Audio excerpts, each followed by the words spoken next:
તરંગ એટલે ઇંગ્લિશમાં વેવ. અમુક શબ્દો એવા છે કે જે આપણે વ્યવહારમાં અગાઉથી સાંભળતા હોઈએ અને પછી એના વિશે ભણવાનું આવે ને ત્યારે મુશ્કેલી ઊભી થાય. કારણ કે આપણું જે પૂર્વ જ્ઞાન છે એ વિજ્ઞાન આધારિત ન હોય, વાતચીત આધારિત હોય. એટલે બરાબર ધ્યાન રાખજો. તરંગ શું છે? તરંગને લગતી ઘણી બધી વાતો આ ચેપ્ટરમાં, બહુ ઇન્ટરેસ્ટિંગ ચેપ્ટર છે. અત્યારે તમે નજર ફેરવો તમારી આજુબાજુ, આમ તો આખા બ્રહ્માંડમાં એવું કહેવાય કે દ્રવ્ય અને વિકિરણ, આખું બ્રહ્માંડ આ બેનું જ બનેલું છે. ધારો કે ટ્યુબલાઇટ છે તો પોતે એક દ્રવ્ય છે, એમાંથી નીકળે છે એ વિકિરણ છે. દરેકે દરેક વસ્તુ, આ ટીવી પોતે જે છે એ દ્રવ્ય છે, પણ એમાંથી જે દ્રશ્ય દેખાય છે એ વિકિરણ છે. તમે કોઈ પણ પદાર્થ પકડો, કોઈ પણ ઘટના પકડો, તમે આ બેમાંથી એક વસ્તુમાં એને વર્ગીકૃત કરી શકો. પ્રકાશ તરંગ છે. હું બોલું તમે સાંભળો છો, ધ્વનિ, સાઉન્ડ, એ તરંગ છે. સૂર્યમાંથી તારાઓમાંથી સતત વિકિરણ આવતું હોય. આપણે એક્સરે પડાવવા જઈએ ડૉક્ટરને ત્યાં તો એક્સરે તરંગ છે. મોબાઈલમાં આપણે વાતચીત કરીએ છીએ તો બેને કનેક્ટ કરતું માધ્યમ છે એ તરંગ છે. ટૂંકમાં બહુ બહોળા પ્રમાણમાં ઉપયોગ છે. એક પાણીમાં પથ્થરો તમે નાખશો તો પાણીમાં આવા વમળ ઉત્પન્ન થશે, એ પણ તરંગ છે. આવા તરંગો વિશે આ ચેપ્ટરમાં આપણે ભણવાનું છે. પહેલા હું પ્રસ્તાવના ખાલી વાંચીશ. તમારે કેટલી વસ્તુ મેં ખાલી વાંચવા માટે આપી છે, અમુક ચોકડી મારી દીધી છે. અત્યારે હું ખાલી લેક્ચર દરમિયાન જોઈ જાઉં છું કે ભૌતિક વિજ્ઞાનની લગભગ બધી જ શાખાઓમાં તરંગો પાયાની અગત્ય ધરાવે છે. પ્રકાશ અને ધ્વનિ ઉર્જાનું પ્રસરણ તરંગ સ્વરૂપે થાય. સૂર્યમાંથી ઉદ્ભવતી અલગ અલગ પ્રકારની વિકિરણ ઉર્જા પણ તરંગ સ્વરૂપે આપણા સુધી પહોંચે છે. વાજિંત્રોમાંથી ઉદ્ભવેલું સંગીત આપણા કાન સુધી ધ્વનિ તરંગો સ્વરૂપે પહોંચે. રેડિયો, ટીવી, મોબાઈલ ફોન દ્વારા થતો આધુનિક સંદેશાવ્યવહાર એ પણ તરંગને આભારી છે. 100 વર્ષ પહેલા ભૌતિક વિજ્ઞાનમાં એક દ્રવ્ય તરંગનો ખ્યાલ ડેવલપ થયો 1900 પછી. એનો પણ આધુનિક વિજ્ઞાનમાં ઘણો ઉપયોગ છે. સેકન્ડ પોઈન્ટ છે તરંગ. બેઝિકલી તરંગ શું છે તમને કહું. એકચ્યુઅલી ઉર્જા લઈને જાય છે. ઉર્જા એક સ્થળેથી બીજા સ્થળે બે રીતે મોકલી શકાય. ધારો કે આ પેન છે, એનો હું આમ ઘા કરું ને કોઈક માણસ એનો કેચ કરે તો પેનની ગતિ ઉર્જા મેં અહીંથી ત્યાં સુધી મોકલી. એમાં આ પેન પોતે જ લઈને જાય છે ઉર્જા. બીજો રસ્તો એ છે કે એમાં પદાર્થે પોતે જવું ન પડે ને ઉર્જા જાય. સાદું ઉદાહરણ આપું તો તમે અહીંથી 2 મીટર અંતરે 10, 15, 20 જણા લાઈનમાં ઊભા રહ્યા હો. મારે પથ્થરો અહીંથી ત્યાં મોકલવા હોય તો હું બે રસ્તા છે કે હું પથ્થર ઉપાડીને ત્યાં જાઉં તો એ તરંગ ન થયું. પણ હું અહીંયા નહીં આરો, પથ્થર અહીંથી લઈને બાજુવાળાને આપું, બાજુવાળો ત્યાં ત્યાં જ રહે, એ પથ્થર એની પછી વાળાને આપે. પથ્થર ટ્રાન્સફર થઈ ગયો. પદાર્થ પોતે જે ટ્રાન્સફર કરનાર છે એ ન ગયો ક્યાંય. આવા ટાઈપનું કાંઈ પણ પ્રસરણ પામે એ તરંગ છે. સમજી લેજો. તરંગ આપણને લાગે કે એ તરંગ ગયું, હકીકતમાં તરંગ જાય નહીં. તમારે 1-2 ઉદાહરણ તમને આપું. માની લો કે હું અત્યારે બોલું છું, અહીંયા આગળ હવાના કણો છે એ આમાં હલશે. તમારા બધાના કાન સુધી મારો અવાજ પહોંચ્યો, ઉપરના માળે પહોંચ્યો. આમ તો એ અવાજમાં મેં તો આટલી હવાને જ હલાવી છે. તમારા કાન પાસે એવી જ રીતે હવા હલી હોય અને કાનનો પડદો એવી રીતે હલ્યો હોય જેથી તમારા મગજને હું બોલ્યો એ જ સંભળાય. તો ડુ યુ થિંક કે આ હવાના કણ અહીંથી હાલીને છેલ્લા છોકરા સુધી જાય છે? Do you think? તને પ્રશ્ન પૂછું તો હા પાડે છો. જસ્ટ માઇન્ડ એપ્લાય કર. જો હું બોલું અને એ જ હવા સીધી ના જતી હોય તો હું બોલું તે તો આમ સુસવાટા ન નીકળતા હોય એકલા? કંઈક માઇન્ડ તો વાપરો.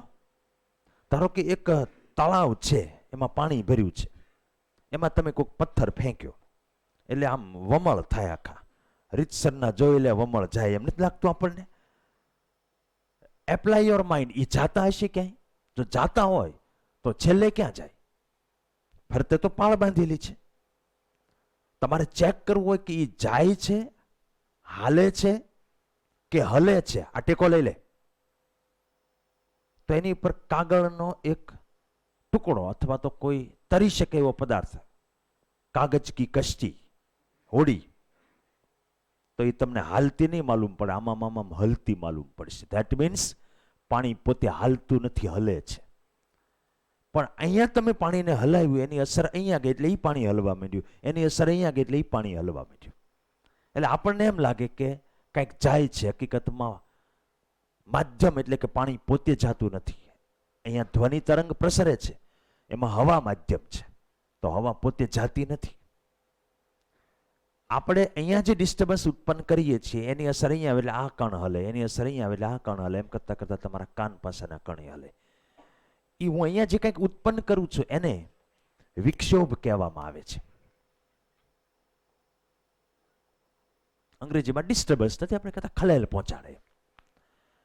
માની લો કે એક આપણે પહેલા આટલું સિમ્પલ જોઈ લઈએ, તમારે પછી કાને કરવાની જરૂર નથી. બીજો પોઈન્ટ, અવકાશમાં કણ ગતિ કરે ત્યારે એની સાથે સંકળાયેલી જે બોલવું વાંચવું એની કલ્પના થવી જોઈએ, એ કોન્સન્ટ્રેશન કહેવાય. ગતિ ઉર્જાનું પણ પરિવહન થાય, મતલબ કણ જાતો હોય તો ઉર્જા લઈને જતો હોય. અવકાશમાં ઉર્જા બીજી રીતે પણ વહન પામે, જેમાં કણ પોતાના સ્થાનની નજીક રહીને હલતો હોય, આગળ હાલતો ન હોય. હવામાં ધ્વનિ આ રીતે પ્રસરણ પામે. જ્યારે તમે તમારા મિત્રને હેલો એમ કહો છો ત્યારે તમારા હોઠ આગળના માધ્યમના કણો ગતિ કરીને તમારા મિત્રના કાન સુધી નથી જતા, પરંતુ તમે તમારા હોઠની નજીક રહેલા માધ્યમમાં વિક્ષોભ ઉત્પન્ન કરો છો. વિક્ષોભ બધા આ ટેકનિકલ શબ્દો છે. વિક્ષોભનો અર્થ તમે સમજો ને, તમે તરંગ ઉત્પન્ન કરવા જે કાંઈ કરો, ધારો કે પાણીમાં પથ્થર ફેંકો તો પથ્થર અંદર પડે, એ વિક્ષોભ ઉત્પન્ન કર્યો કે પાણીમાં. આ દોરી છે, પકડી એક બાજુ છેડો, શરમાઈને બેસવાનો તો માણસ બદલી નાખો, ઊંચે રાખ્યા, દેખાય છે ને? અત્યારે બધા જ કણ સ્થિર છે, બરાબર? થોડો નજીક વ્યા, બસ. હવે તું ટાઈટ પકડજે. હું અહીંથી આમ કરીને આમ ઝાટકો મારું, તમને અહીંથી આમ તરંગ આમ પસાર થઈ ગયું એવું લાગ્યું. તમને સાબિત થયું ને? તરંગ કઈ બાજુ ગયું કયો જઈએ? હાથથી બતાવો. આમ ગયું? આ કણ અહીંથી આમ ગયો હોય? Do you think? મગજ તો છે ને, આ કણ તો અહીંયા નહીં હલ્યો હોય ને, જાય જ કેવી રીતે? દોરીનો કણ છે, મેં પકડેલી છે, એમ થોડી જઈએ કે દોરી. મતલબ કે દોરી પોતે માધ્યમ છે જેમાં તરંગ પ્રસરે છે. પ્રસર્યું શું? એ મેં જે અહીંયા આમ કરી આમ ઝાટકો માર્યો ને એની અસર આગળ ગઈ. એટલે મેં પકડ્યું, એ કણ તો આમ હલ્યું, પણ એની અસર જ્યાં ગઈ એ કણ આમ હલ્યું. અહીંયા અસર જાય તો એ કણ એમ હલે છે. એ આગળ પાછળ રહી જાય એટલે આપણને એક પ્રકારનો આકાર આગળ વધતો હોય એવું માલુમ પડ્યું, એવું મહેસૂસ થયું.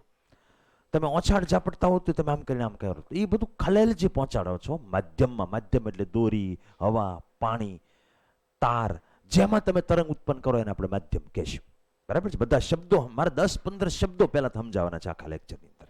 વિક્ષોભ શબ્દ આવી ગયો. નેક્સ્ટ, આપણે એક દોરીની અંદર તરંગ ઉત્પન્ન કરીએ, જેમાં તરંગ ઉત્પન્ન થાય એને આપણે માધ્યમ કહેશું. આ માધ્યમ હું જે કહું છું એના માટે એક શબ્દ છે સ્થિતિસ્થાપક માધ્યમ. હવે અહીંયા સ્થિતિસ્થાપક માધ્યમ એટલે એનામાં સ્થિતિસ્થાપકતાનો ગુણધર્મ છે. મતલબ કે કોઈ કણને તમે હલાવ્યું તો પાછું એને ત્યાં આવવા ટ્રાય કરે છે, એટલે જ દોરીમાં તરંગ પ્રસર્યું. ધારો કે આ એવો કોક વાયર હોત વાળો, અને એમાં મેં આમ કે આમ બળ કરીને આમ વાળ્યું હોત તો એ આમ નામ રહેત. પછી હું હાથ લઈ લઉં કે એ પાછું આમ ન થાય. એટલે મેં જે કાંઈ કર્યું ત્યાં ત્યાં રહે, પછી કઈ અહીંયા વાયર હોય એનો આમ ત્રાસો થઈ જાય. એટલે એ સ્થિતિસ્થાપક નથી, એટલે આની અસર આગળ ન ગઈ. સ્થિતિસ્થાપક માધ્યમ એટલે દેશી ભાષામાં તરંગ પ્રસરી શકે એવું માધ્યમ. પણ અર્થસભર જ છે, કારણ કે આ કણને મેં હલાવ્યું પછી પાછું એને મેળવ્યું, કારણ કે એનામાં સ્થિતિસ્થાપકતાનો ગુણધર્મ છે. આમાં બધા કણો બાજુમાં છે, હું એક કણને હલાવું તેની અસર આજુબાજુના કણો ઉપર ગઈ એટલે તરંગ પ્રસરી શક્યું. હવે તમે ગ્રાઉન્ડમાં આવી જાઓ, ત્યાં રેતી પાથરેલી છે અને જેમ અસંખ્ય કણ જ પાથરેલા છે કે નહીં, એકબીજાને અડેલાય છે કે નહીં. હવે ન્યાય એકાદ કણને પકડીને આમ આખો દી કરશું ને તો આખા ફળિયાની રેતી આમ થવા નહીં મળે કાંઈ. ધેટ મીન્સ કે એમાં તરંગ નહીં પ્રસરે. એ માધ્યમ એ સ્થિતિસ્થાપક માધ્યમ નથી. સ્થિતિસ્થાપકતાના જેટલા જેટલા નિયમો હોય આ માધ્યમને લાગુ પડે. આપણે દોરીમાં તરંગ ઉત્પન્ન કરવા પ્રયાસ કરશું. એટલા માટે હું અહીંયા એક દોરી બતાવું છું. આપણે ભણાવતી વખતે અને ભણતી વખતે સરળતા રહે એટલે આડાવાળા તરંગને ઉત્પન્ન કરીએ. કાં એક્સ અક્ષ પર ઉત્પન્ન કરશું, કાં વાય અક્ષ પર. એટલે આપણે દોરી મારે દોરવી છે. એક્સ અક્ષ પર દોરું કે વાય અક્ષ પર? એક્સ અક્ષ પર. ઓકે, હાલો. તમારા મારા વિચારો કેટલા મળતા આવે છે. મારા મનમાં એમ જ હતું કે આ એક્સ અક્ષ ઉપર રાખ્યું હોય કેવી મજા આવે, એમ જ હતું મારા મનમાં. આ એક્સ અક્ષ પર દોરી છે. દોરીને દોરી નહીં સમજવાની.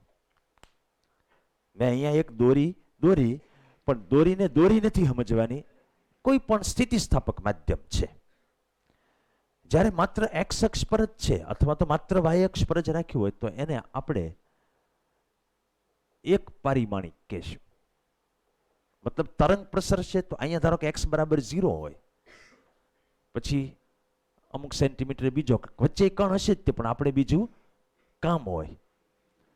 એટલે ધારો કે આ કણનું નામ આપણે એ રાખીએ તો બી, સી, ડી, ઈ, એફ, જી, એચ, આઈ. અહીંયા ધારો કે દોરી છે એ બાંધી દીધી છે આ બાજુ.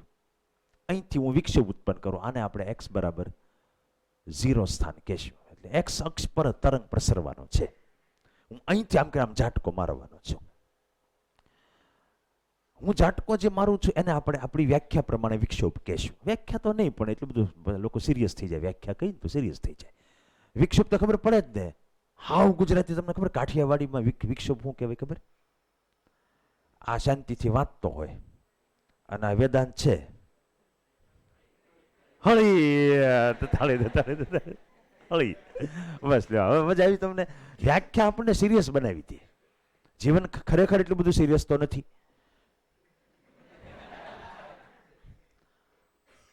એટલે હળી કર્યા વગર કાંઈ કણ એક કે હલવાના નથી. બધા અત્યારે સ્થિર છે. મતલબ એ પોતપોતાના સંતુલન સ્થાન પર છે. પછી હું એક છેડો પકડીને એક ઝાટકો મારવાનો છું. મતલબ વિક્ષેપ આપીશ. બરાબર?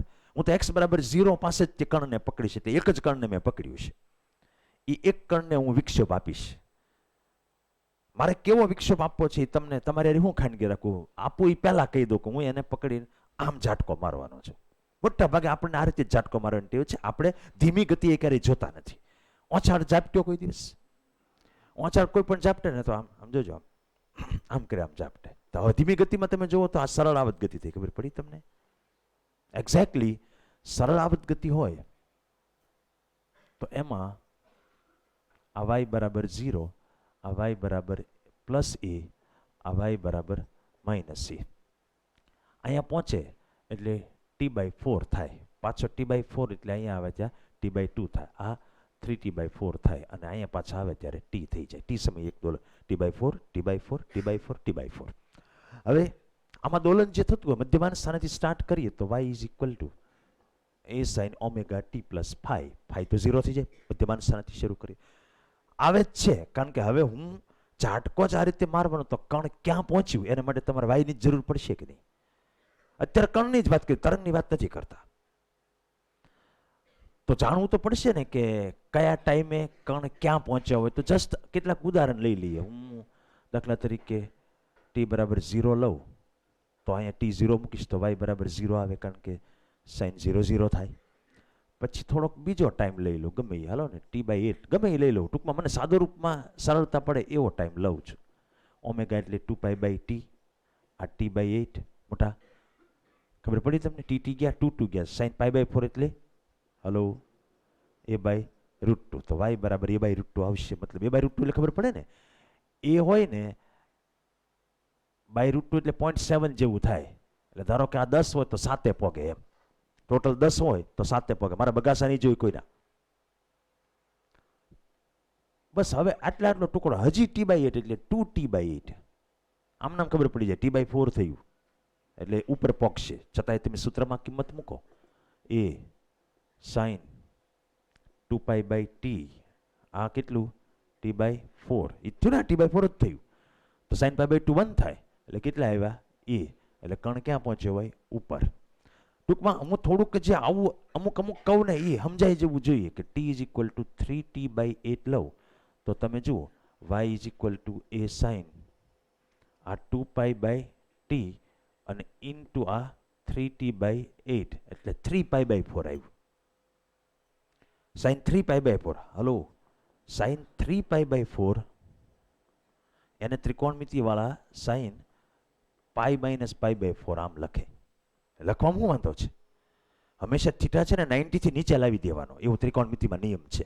90 થી મોટો હોય તો ગમે કાં π/2 વત્તા સમથિંગ કરો ને કાં π - સમથિંગ કરો. તમારી પાસે નિયમ છે, પાય આવે ગમે ત્યારે સાઈનનો સાઈન જ રહે. એટલે આનો જવાબ આવશે sin π/4 જ તે. હવે એકમ વર્તુળ પ્રમાણે π - π/4, પાય અહીંયા આવે માઇનસ એટલે પાછું હાલવાનું. એટલે બીજું ચરણ છે, સાઈન ધન જ હોય એટલે મારે કાંઈ આગળ માઇનસ કરવાનું ન આવ્યું. તો શું જવાબ આવ્યો? 1/√2 આવ્યું. આગળ એ છે એટલે આનો જવાબ શું આવશે? a/√2. તો તમને ખબર પડી અહીંયા જે કણ છે એ t/8 સમયે અહીંયા પહોંચશે. ક્યાં?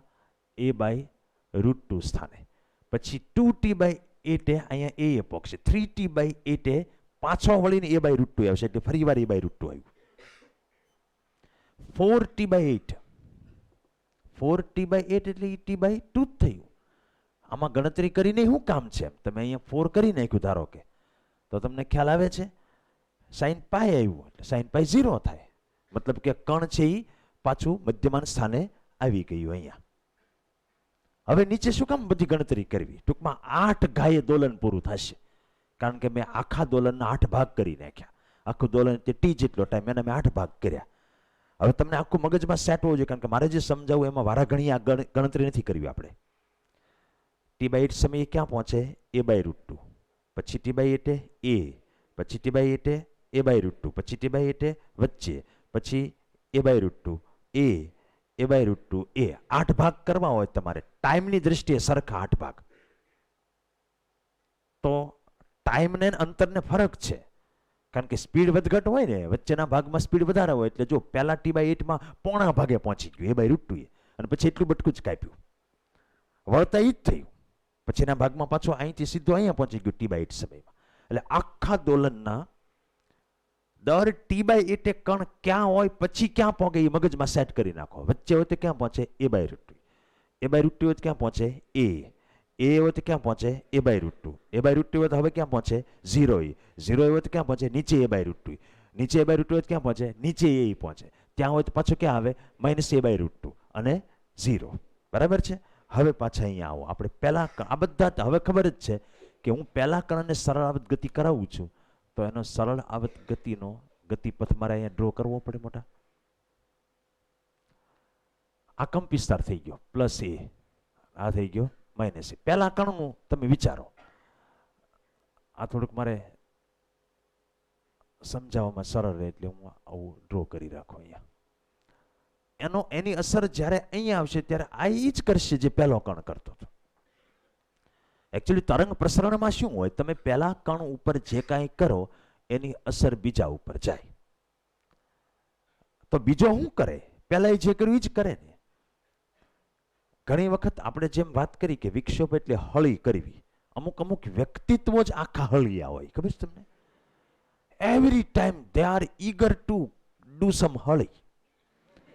ધારો કે અમારી વખતમાં શું હતું? બધા સાયકલો લઈને સ્કૂલે આવતા અને દરેક સ્કૂલના મેદાનમાં એક પતરાનો શેડ હોય ને એમાં સાયકલો પાર્ક કરવાની વ્યવસ્થા હોય. લાઈનમાં બધા શિસ્તબદ્ધ છોકરાઓ એ વખતમાં રહેતા હતા બધા. એ લાઈન સર આમ પડખે બધાની સાયકલ, એટલાસની ને હીરોની એવી મસ્ત મોટી સાયકલો હોય.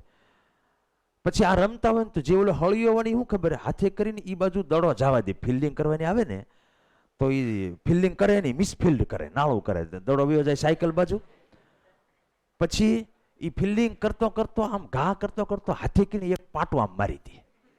એક જ સાયકલને એ પાટું મારે. મતલબ આપણી વ્યાખ્યા પ્રમાણે એણે હળી કરી, વિક્ષેપ ઉત્પન્ન કર્યો. હવે પહેલી સાયકલને એણે પાટું મારી, એની અસર પહેલી સાયકલ પર શું થઈ? તો કે એ પડી. એટલે એ વિક્ષેપની અસર બીજી સાયકલ પર ગઈ.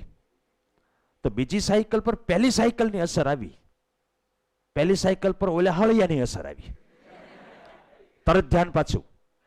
એટલે એ પહેલી સાયકલ ઉપર વિક્ષોભે જે અસર કરી એ કઈ કરી? પડવાની અસર કરી. તો હવે એ અસર બીજી સાયકલ પર આવે ત્યારે બીજી સાયકલ શું કરશે? પડશે. એની અસર ત્રીજી સાયકલ પર આવે ત્યારે ત્રીજી શું કરશે? વિક્ષોભ ઈનો ઈ છે એટલે અસર ઈ જ થાય. તમે ક્યારેય એવી ઘટના બની છે કે હવે વિક્ષોભ છે એ આગળ જાતા જાતા 10મી સાયકલ પર આવ્યો ત્યારે પડવાને બદલે આમ ગ્રાઉન્ડમાં દોડવા માંડી સાયકલ, એવું ક્યારે બન્યું? It will never happen. તરંગની તમે તો બધા એમ જ સમજો આમ આમ હોય એને તરંગ કહેવાય, એવું નથી યાર કાંઈ. તરંગની વ્યાખ્યા છે માધ્યમમાં વિક્ષોભની ગતિ, એને તરંગ કહેવાય. માધ્યમમાં વિક્ષોભની ગતિ એ તરંગ કહેવાય. તો આ સાયકલમાં તરંગ જ પસાર થયું કહેવાય.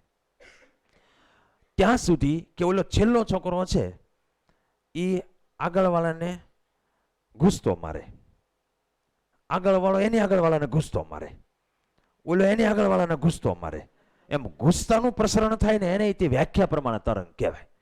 પણ પછી ઓલો અને દાજવો ને ઘૂસતાને હારો સોંટીઓ ભરી લે તો એ પછી એ તરંગ ન કહેવાય. તમે માની લો કે દાજ હોય આપણે એમ ગુસ્સો જ માર્યો પણ ભેગું આમ ભેગું સ્કીમમાં એક ગુસ્સારી એક સોંટીઓ ફ્રી એમ કર્યું હોય આખે આખું. તમે ટોકીઝમાં આપણે લઈએ કારણ કે ત્યાં આપણે લાઈનમાં ઊભા હોય ટિકિટ લેવા માટે, તો જાણે શો શરૂ ન થઈ જવાને એમ આમ ગીર્દી થતી હોય ખબર છે. એમાં કોક માણસ છે એ સહેજ ધક્કો એનો વાગી જાય આગળવાળાને, તો આગળવાળાનો ધક્કો એની આગળવાળાને લાગે, એની આગળવાળાનો ધક્કો એની આગળ, તો એ ધક્કાનું પ્રસરણ થયું એ પણ વ્યાખ્યા પ્રમાણે તરંગ કહેવાય. ટ્રેનના ડબ્બા બધા જ હોય, એકાદી 15 વેગન લગાડેલા હોય અને પછી એન્જિન બહારથી આવે અને પહેલા ડબ્બારી જોડાય. તો એન્જિન જોડાય ત્યારે પહેલો ડબ્બો ધ્રુજે કારણ કે એની હારી કનેક્શન થયું તો કંઈક તો મિકેનિકલ પ્રોસેસ થાય. પહેલો ડબ્બો છે બીજા ડબ્બા હારી જોડાયેલો છે એટલે એની ધ્રુજારી બીજા ડબ્બા ઉપર જાય, બીજાની ધ્રુજારી ત્રીજા ડબ્બા ઉપર જાય, એમ ધ્રુજારી બધા ડબ્બા ઉપરથી પસાર થઈ જાય, પછી ડબ્બા સ્થિર થઈ જાય. તો એ ધ્રુજારીનું પ્રસરણ એ પણ વ્યાખ્યા પ્રમાણે તરંગનું પ્રસરણ થયું. એટલે તરંગમાં મેક શ્યોર કરો કે તમે કંઈક અસર ઉત્પન્ન કરો છો એ આગળ વધે છે. બધા માધ્યમમાં આ પોસિબલ નથી. જેમ કીધું એમ ફળિયાની રેતી પાથરેલી હોય તેમાં એક રેતીને આમ આમ કરો કે બધી રેતી આમ આમ થવા નથી મળતી.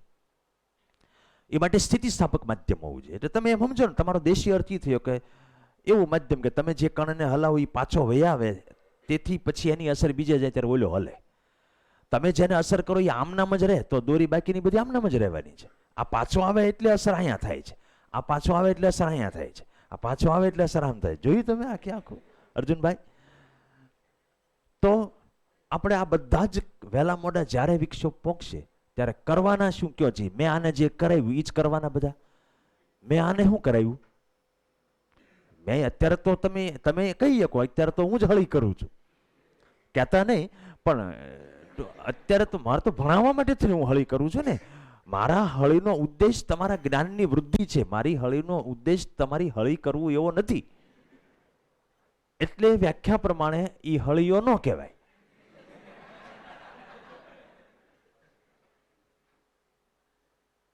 આ બધાના ગતિપથ વહેલા મોડો જ્યારે વિક્ષેપ અહીંયા પહોંચશે ને ત્યારે આવડો આ રીતે સરળાવત ગતિ કરશે.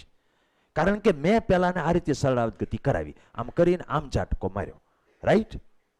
અહીંયા જ્યારે વિક્ષેપ આવશે ત્યારે આ સરળાવત ગતિ કરશે. આપણે હિસાબ જ કરવો, જી થવું એ થાય. પહેલા કણને હું સરળ આવત દોલન પ્રકારનો વિક્ષેપ આપું એટલે એ આમ આમ દોલન કરશે. t બરાબર 0 સમયે વિક્ષેપ આપશું. ધારો કે એની અસર અહીંયા પહોંચે, કાંઈક તો યાર ટાઈમ લાગે કે ન લાગે? ભલે આમ ઓછો તો ઓછો પણ ટાઈમ તો લાગે ને. કે તમે આ કણ ઉપર હું ઝાટકો મારું તો આની અસર ત્યાં જતા જતા જો એટલી વાર તો લાગી કે ન લાગી? તો ટાઈમ તો લાગે કે ન લાગે જયપાલ?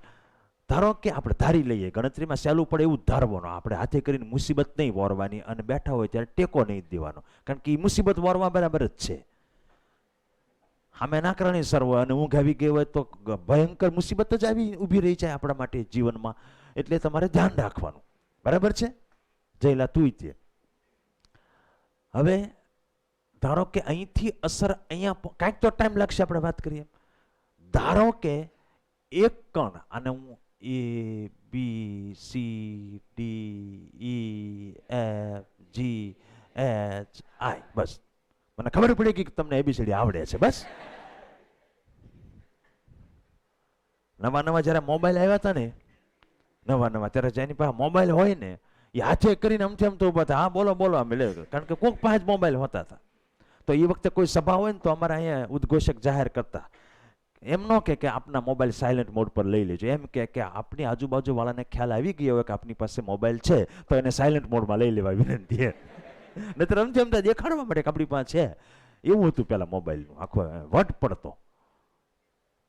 હવે અહીંયા ધ્યાન, તો વિક્ષોભની અસર પહેલા કણ ઉપરથી બીજા કણ, બીજા પરથી ત્રીજા પર, બધા હરખા જ આઘા છે મોટા.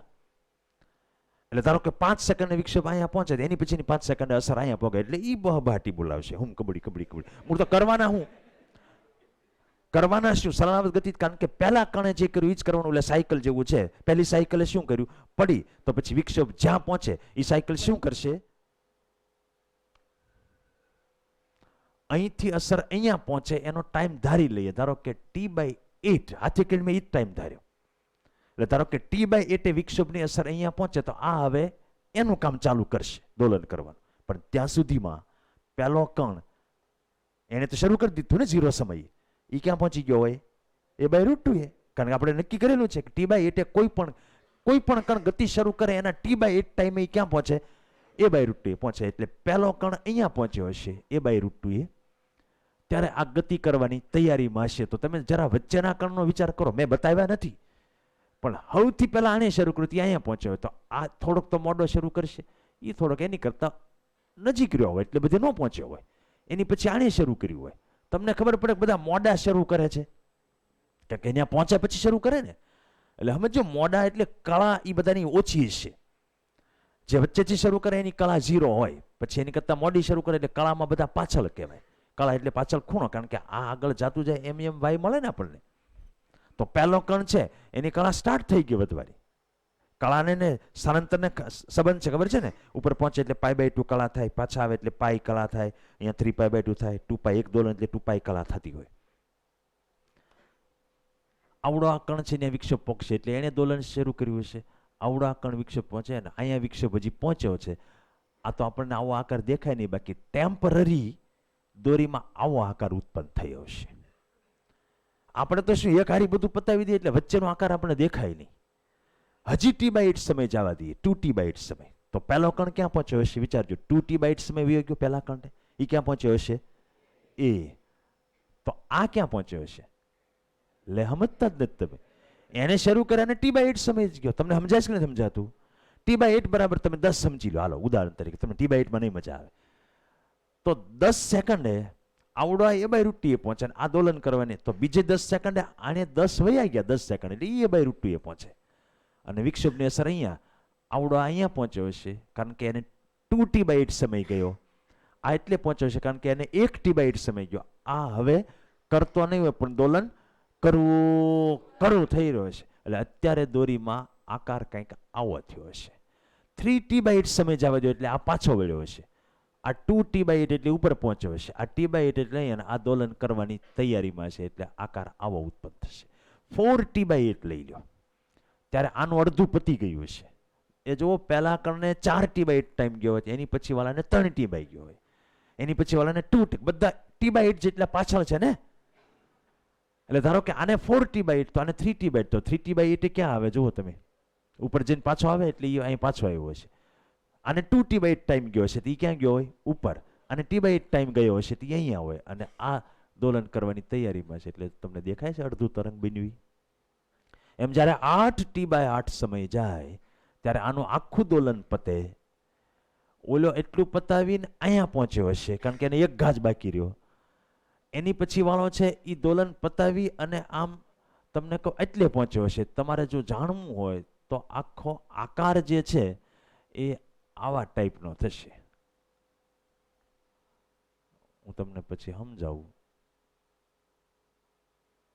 અહીંયા વિક્ષેપ પહોંચ્યો એટલે દોલન કરવું થઈ રહ્યો છે ત્યારે આનું એક દોલન પતી ગયું છે. કહી શકાય કે આની 2π રેડિયન કળા છે, ઓલાની 0 કળા છે, કારણ કે એને દોલન શરૂ જ નથી. દોલન કર્યા પછી કળા શરૂ થાય, π/2 π 3π/2 2π લાઈક ધીસ.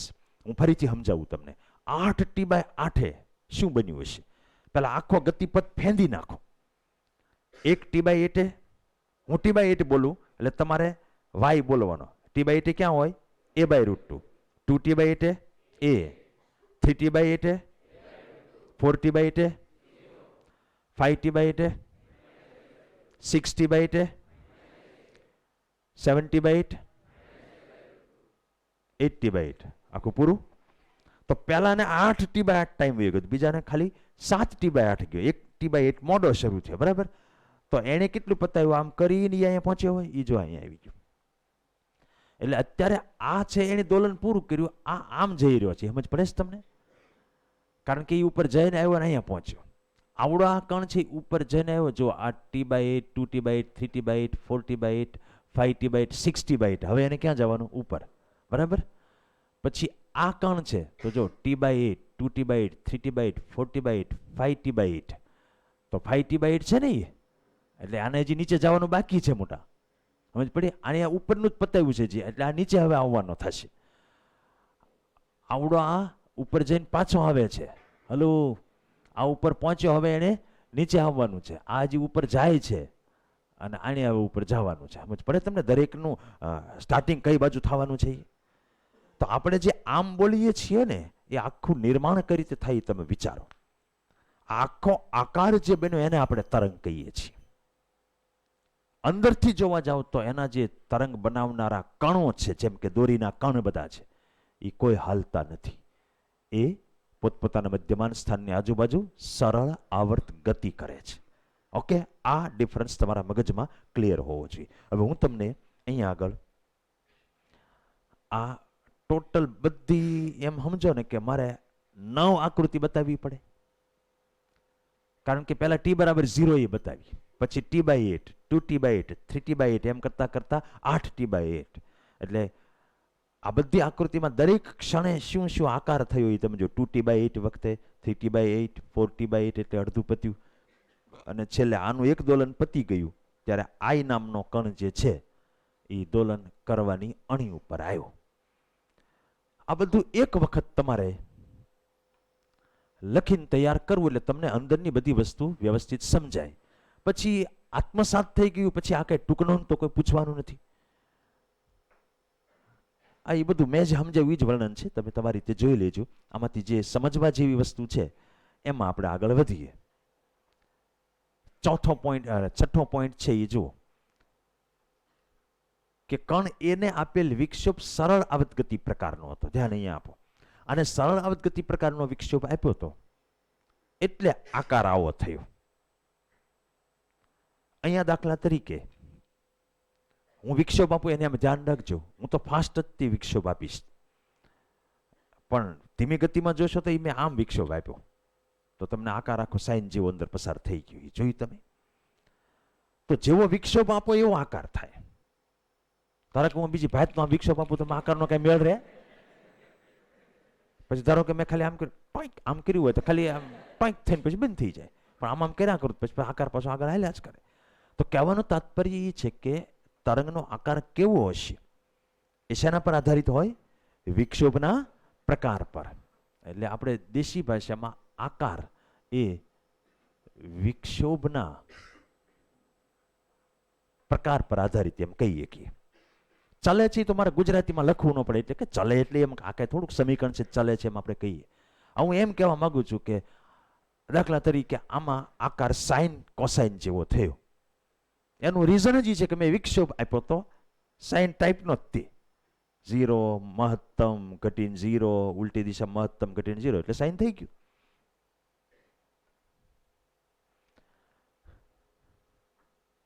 અહીંયા કણ એનું સ્થાનાંતર કે દોલન બીજા કોઈ પ્રકારનો હોત તો દોરી પર રચાતો આકાર એ દોલનના પ્રકાર અનુસાર બીજો મળે. આ તો ઠીક છે, સરળ આવત દોલન છે એટલે આકાર આપણને સાઇન કોસ જેવો મળ્યો.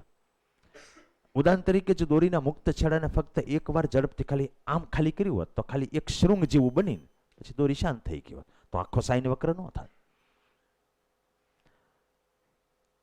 નેક્સ્ટ પોઈન્ટ માં છેલ્લું જે ઘાટું છે એ તમે વાંચો. એ વ્યાખ્યા છે, માધ્યમમાં વિક્ષેપની ગતિને તરંગ સ્પંદ અથવા તો સામાન્ય રીતે તરંગ કહે છે. માધ્યમમાં વિક્ષેપની ગતિ ઇટ ઇઝ નોન એઝ તરંગ. સમટાઈમ્સ એને તરંગ સ્પંદ પણ કહે છે, વેવ અથવા તો વેવ પલ્સ. દરેક પેરેગ્રાફની વન લાઇનર અમુક માહિતી હશે, એ તમારે પકડી લેવાની. મેં બધા પેરેગ્રાફ પ્રમાણે અંદર પછી તમને લખાવી દઈશું કે આ ખાલી વાંચવાનું, આ એકવાર લખવાનું, પછી ક્યારે લખવાનું નહીં, એવું બધું લખાવી દઈશું તમને. નેક્સ્ટ પેરેગ્રાફની અંદર બોલ્ડ લાઈન છે ને આખા પેરેગ્રાફનો મર્મ છે. જો વચ્ચે બોલ્ડ લાઈન છે, તરંગ એ માધ્યમમાં આગળ વધતી કોઈ ભૌતિક વસ્તુ નથી, એ તમને દેખાય જ છે. તરંગ આ કેસમાં કઈ બાજુ પ્રસર્યું? આમ. છતાંય દોરી તો ન્યાન જ છે ને, એટલે દોરી પોતે નથી હાલતી એમ કહું છું. હું બોલું છું તો ધ્વનિ તમારા કાન સુધી પહોંચે છે, પણ એ આ માધ્યમ હવા અહીંથી હાલીને ત્યાં નથી ગઈ. પાણી હોય સરોવરમાં, તમે અહીંયા પથ્થર ફેંકો તો એ તરંગની ઇફેક્ટ છે કિનારા સુધી પહોંચે છે, તો કે આ પાણી તમે જ્યાં પથ્થરો નાખ્યું એ પાણી નથી કિનારે ગયું, એની અસર બીજા ઉપર ગઈ, બીજાથી ત્રીજા ઉપર, એમ એ અસર આગળ પ્રસરે. એટલે માધ્યમ પોતે ગતિ કરતું નથી. કેટલીક ગલત ફહેમીઓ આના દ્વારા દૂર થઈ રહી છે. માધ્યમ પોતે ગતિ ન કરે એવો આનો અર્થ છે. નીચેનું જે ઘાટી લાઈન છે એ જુઓ તમે. કોઈ પણ કણ પાસેથી વિક્ષોભ પસાર થઈ ગયા પછી એ કણ ફરી પાછો પોતાની સંતુલિત અવસ્થામાં આવી જાય. દાખલા તરીકે તમે અહીંથી આમ કરીને આમ કર્યું એટલે આ અહીં આવી ગયું, હવે આનો વારો આવશે તે અહીં આવીને પછી એ ઊભો રહી જશે, આનો વારો આવશે એ દોલન કરીને, બધા પોતપોતાનો વારો આવે ત્યારે પહેલા કણે કર્યું એવું કરીને બધા ઊભા રહી જાય. તમારે જો ચાલુ રાખવું હોય તો આને હલાવવાની રીતે ચાલુ રાખવું પડે. એને તરંગ માળા કહેવાય. વેવ ટ્રેન, એક પછી એક વેવ આવ્યા જ કરે. મોટા ભાગે તરંગ માળા જોયો તમને કહી દઉં. ધારો કે પ્રકાશ આવતો હશે, શું એક તરંગ આવીને બંધ થઈ જતું હશે? એક ધારા તરંગ આવતા જ હશે ને. હું અત્યારે બોલું છું તો મારા ધ્વનિના તરંગો છે એ એક ધારા તમારી પાસે આવતા જ હશે. હું વાત કરું છું, હું કઈ ભસતો નથી, વાવ કરીને ઊભો રહી જાવ તો બરાબર કે એક તરંગ આવીને વયું. હું એક ધારો ભડાટ નથી બોલાવતો તો એ તરંગ હશે, તરંગ માળા હશે. તો પછી આમાં બે ત્રણ વ્યાખ્યાઓ છે. એટલે તરંગ માળા એટલે ખબર પડી ગઈ.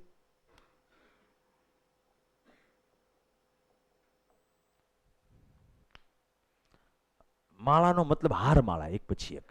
એ તો જયપાલ ખ્યાલ આવશે જ ને. પછીનો ડેફિનેશન છે હાર્મોનિક તરંગ. આ પાછો ટેકનિકલ શબ્દ છે, હાર્મોનિક તરંગ. વ્યાખ્યા તમને કોઈ પૂછવાની નથી. એક વર્ષ પહેલા સુધી સેમેસ્ટર સિસ્ટમમાં સેકન્ડ સેમ એટલે વર્ણનાત્મક આવતું, એટલી બધી વ્યાખ્યા ગોખતા બિચારા છોકરા. તમારે સારું છે, હવે તમારે એક બે ચેપ્ટર પછી એ બધું શરૂ થશે. હાર્મોનિક તરંગ એટલે એવા તરંગ કે જેમાં કણ બધા આમ કરતા હોય. કેમ કરતા હોય? એમ નહીં, તમારું સરળ આવત ગતિ કરતા હોય. આમ આમ કઈ મુદ્દો જ નથી પકડવો છે જે. કાં તમે એમ કહો કે આકાર આમ હોય. કેમ હોય? સાઇન કે કોસ જેવો આકાર હોય. એ બે એક સિક્કાની બે બાજુ છે. કણ જ્યારે આમ કરશે ત્યારે આકાર આમ હશે. Is it not? તમે જે રીતે કાયમ બોલો કે કણો સરળ આવત ગતિ કરતા હોય એને હાર્મોનિક તરંગ કહેવાય, અને કાયમ બોલો કે આકાર સાઇન કોસ જેવો હોય તેને હાર્મોનિક તરંગ કહેવાય. એટલે આપણે દેશી ભાષામાં બે લખીએ. હાર્મોનિક એટલે સાઇન કોસાઇન, અથવા તો કણો સ આ ગ કરે, બરાબર, સરળ આવત ગતિ કરે. ઓકે, હજી એક વ્યાખ્યા છે નીચે જો, હાવ લાસ્ટ. Progressive wave. જો માધ્યમમાં તરંગો સતત આગળ ને આગળ ગતિ કરતા હોય. પ્રગામી, પ્રોગ્રેસિવ. પ્રોગ્રેસિવ એટલે આગળ પ્રોગ્રેસ કરતું હોય એવું. પ્રગામી એટલે સતત ગતિ કરતું. મોટા ભાગના પ્રગામી તમારે છે, એની વિરુદ્ધમાં સ્થિત તરંગ આવશે, એથી ભણવા આવશે. માની લો કે થોડોક નજીક વીએ, પછી પાછો વ્યો જશે, ઉભો રહી જાય. હજી નજીક વીએ થોડોક, બસ. હાથ નજીક લાવ થોડોક, હાથ હાથ. તું આમ નામ ઉભો રહી જા, બરાબર છે. હવે આમ ટાઈટ ખેંચ આમ, બસ. હવે આમાં તરંગ ઉત્પન્ન કરું તો જઈ જઈને જાય ક્યાં? સામે થઈને પાછું જવું પડે કે નહીં? તમને આનો આકાર જોજો ને તો આમ ન્યાનો એવો લાગે. લાગે છે તમને? લાગે છે કે નહીં? જોવો જ ખરા હાલો, બરાબર. વયો જા પાછા. આમ પેલા આમ કર બસ. કૂતરારી બહુ ન રહેતો. છોકરાઓને શિક્ષણ ક્યાંથી મળે છે ને એ પ્રમાણેના લક્ષણ એનામાં આવે. સમજો.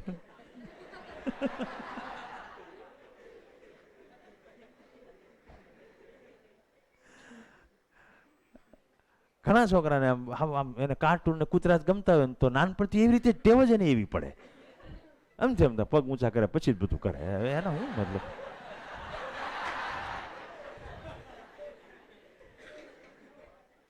બસ હવે સાંભળો. તો પ્રગામીની વિરુદ્ધમાં સ્થિત આવવાના છે વહેલા મોડા.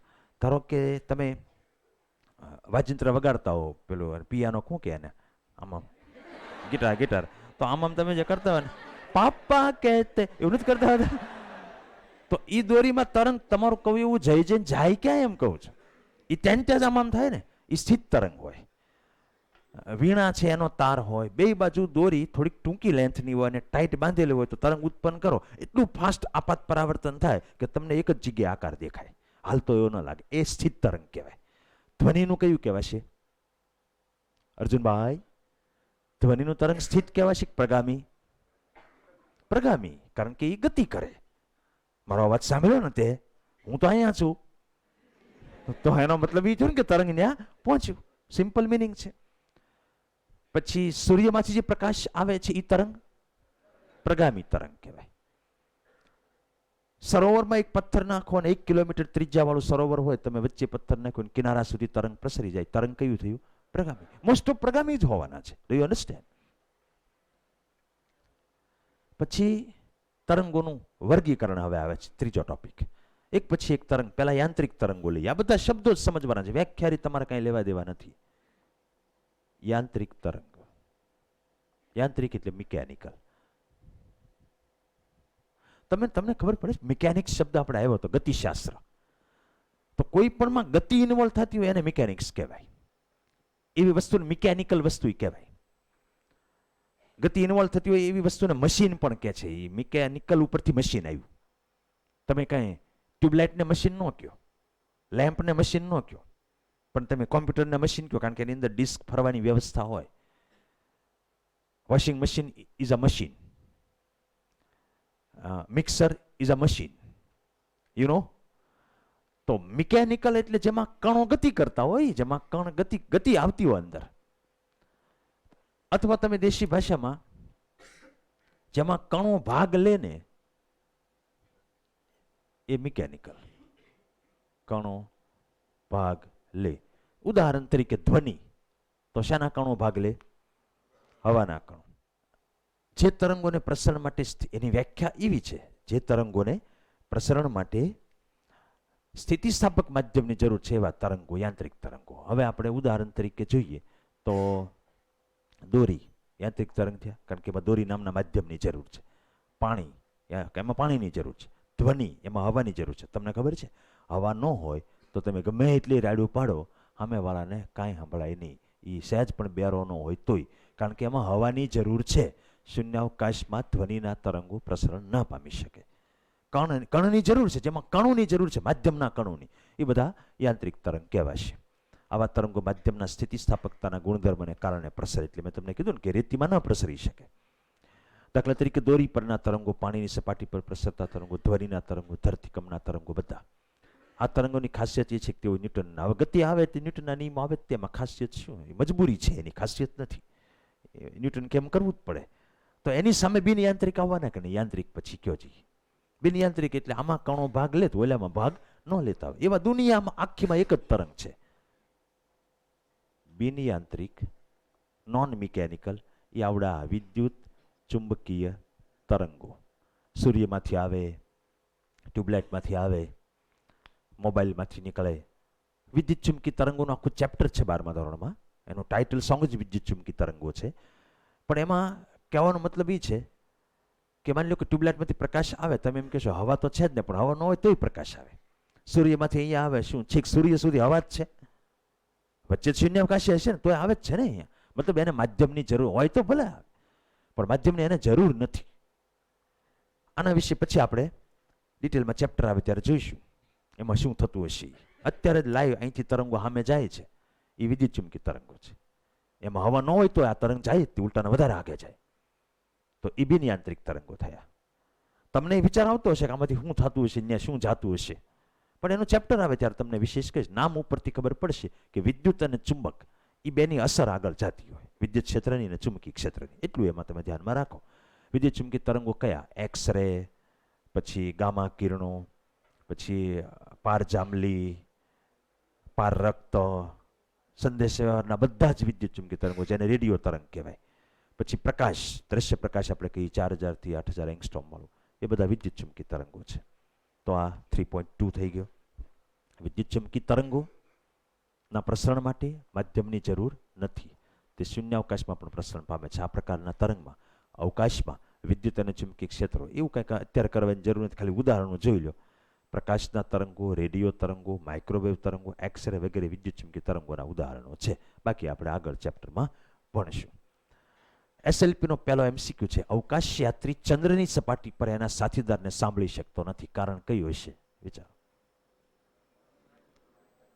ઓપ્શન માધ્યમ હોવું જોઈએ, ત્યાં નથી એટલે નથી. પછી આ એક્સ્ટ્રા 8મો છે, આપેલ પૈકી યાંત્રિક તરંગો કયા છે? ધ્વનિના. રે વાહ.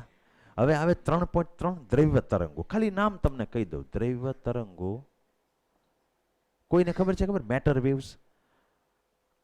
1900 થી 1935 ની વચ્ચેના ગાળામાં અમુક વૈજ્ઞાનિકોએ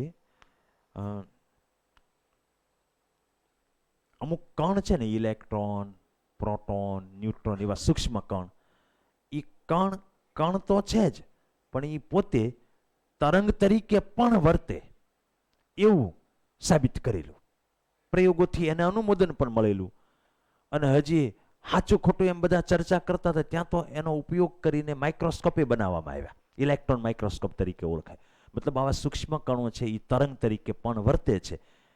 આ કણો તો દ્રવ્ય બનાવે ને, કોઈ દ્રવ્ય એટલે પદાર્થ, કોઈ પણ પદાર્થ, ઇલેક્ટ્રોન, પ્રોટોન, ઇવન ગાયનો પોદળો હોય તો ઇલેક્ટ્રોન, પ્રોટોન, ન્યુટ્રોનનો જ બનેલો હોય. તો એ દરેક દ્રવ્ય છે એના ઘટક કણો તો ઇલેક્ટ્રોન, પ્રોટોન, ન્યુટ્રોન જ છે ને, એ બધા તરંગ તરીકે વર્તે. એટલે આવા તરંગોને દ્રવ્ય તરંગો કહેવામાં આવે છે. Look at the slide. ગતિમાન ઇલેક્ટ્રોન, પ્રોટોન, ન્યુટ્રોન અને બીજા મૂળભૂત કણો તેમજ અણુ પરમાણુ સાથે સંકળાયેલા તરંગો છે. એનું તમારે કેમિસ્ટ્રીમાં આવશે, ફિઝિક્સમાં આવશે. આગળ કેમિસ્ટ્રીમાં આવી ગયું, બાકી છે? આવી ગયું. તો તરંગ લંબાઈનું સૂત્ર શું છે? ધારો કે એક કણ છે, ઇલેક્ટ્રોન આમ જાય છે v જેટલા વેગથી, એનું દળ છે, તો આપણે એને તરંગ કઈ, તરંગ લંબાઈ હોવી જોઈએ ને, લેમડા. કોઈને ખબર છે સૂત્ર? યસ? નહીં. જાનવી. h/mv. h/mv. h/p કહીએ કે p = mv થાય. ઓકે. આ કણો દ્રવ્યની રચના કરતા હોવાથી એને દ્રવ્ય તરંગ કહેવામાં આવે છે. આધુનિક ટેકનોલોજીમાં આ તરંગની વિભાવના પરથી આધુનિક વૈજ્ઞાનિક ઉપકરણો પણ બનાવવામાં આવ્યા છે. ઉદાહરણ તરીકે ઇલેક્ટ્રોન સાથે સંકળાયેલ દ્રવ્ય તરંગની વિભાવનાનો ઉપયોગ કરીને ઇલેક્ટ્રોન માઇક્રોસ્કોપ આજકાલ વપરાય છે લેબોરેટરીમાં. નેક્સ્ટ 3.4 લંબગત તરંગો. હવે હું લંબગતને સંગત સમજાવું છું, બરાબર ધ્યાન. થોડુંક લાંબુ આવતું જાય છે. લંબગત, ઇંગ્લિશમાં ટ્રાન્સવર્સ.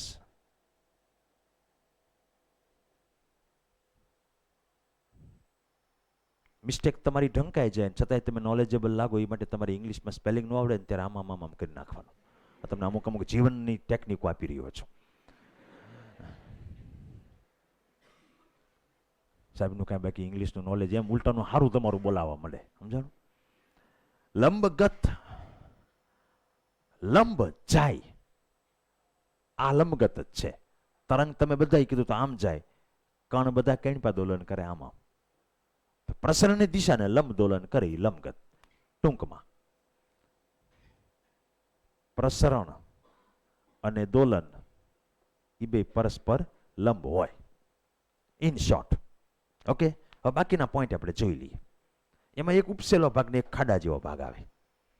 ઉપસેલો ભાગ બોલો શૃંગ, અને ધીસ ઇઝ ગર્ત. Very good.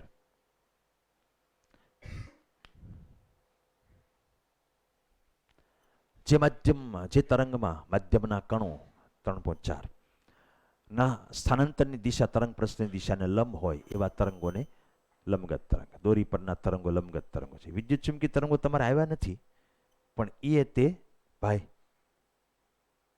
વિદ્યુત ચુંબકી તરંગમાં શું આવવાનું એ તમને કહું. તરંગ આમ પ્રસરતું હોય ને તો વિદ્યુત આમ થાય અને ચુંબક આમ થાય, ચુંબકી ક્ષેત્ર. એટલે પ્રસરણની દિશાને બે લંબ જ થયા ને, આવશે ત્યારે તમને ખબર પડશે. એ પણ લંબગત તરંગ છે એમ કહેવા માંગુ છું. એક તરફના મહત્તમ સ્થાનાંતરને શૃંગ, ઇંગ્લિશમાં એને ક્રેસ્ટ કહેવાય, અને એની વિરુદ્ધ દિશામાંના મહત્તમ સ્થાનાંતર એટલે નીચે મેક્સિમમ જે હોય એને ટ્રફ કહેવાય, ગર્ત. ક્રમશઃ શૃંગ અને ગર્ત રચીને પ્રસરણ પામે છે. આના વિશે એક બીજી વાત, એ તમારે ક્યારે આવી નહીં, નવમા ધોરણમાં તમારા તરંગો આવેલા છે. બીજી વાત તમને એ કહું કે આમાં શું થાય ખબર, કે તરંગ આમ પ્રસરે ને તો આકાર આવો થાય. એટલે ધારો કે આ દોરી છે, આમાં તરંગ પ્રસરે એટલે આકારની વિકૃતિ થાય, આકાર આખો આમ થાય. કોઈ પણ વિભાગ છે એ ત્યાં ન હોય, ત્યાંથી એનો આકાર આમ ક્યાંક બદલાય એટલે વિકૃતિ પામે. હવે આકાર વિકૃતિ હોય,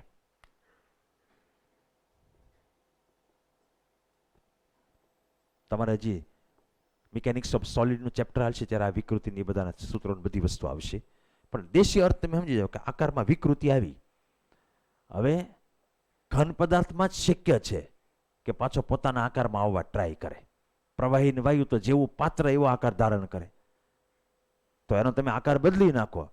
ગ્લાસમાંથી ટબુડીમાં નાખો, ટબુડી જેવો આકાર થાય. એમાંથી કળશામાં નાખો, કળશા જેવો આકાર થાય. કે પાછો પોતાના આકારમાં આવે નહીં. એટલે કહું છું કે ઘન પદાર્થમાં તે આકાર વિકૃતિની સામે આકાર પ્રતિબળ લાગે, એટલે એ પાછું પોતાના સ્થાને આવવા ટ્રાય કરે. પાછું પોતાના સ્થાને આવવા ટ્રાય કરે તો જ એની અસર આગળ જાય ને, નહીતર તો એક આકાર થઈને આમ નમ રહે એટલે તમે તરંગ આગળ પ્રસરે નહીં કાંઈ. એટલે આકાર વિકૃતિની સામે આકાર પ્રતિબળ લાગે તો જ તરંગ પ્રસરી શકે. એવું શક્ય માત્ર ઘન પદાર્થોમાં જ છે. એટલે લંબગત તરંગો ઘન પદાર્થમાં જ પ્રસરણ પામે. એક પાણીમાં અપવાદ છે. પાણી પ્રવાહી છે, છતાંય એમાં તમે જુઓ કે પ્રસરણ આમ થતું હોય ને કણો આમ આંદોલન કરતા હોય. તરફ તમને કોઈ એમ કે એક મોટર બોટ જાય છે અંદર, તો એને કારણે પાણીમાં તરંગ ઉત્પન્ન થાય.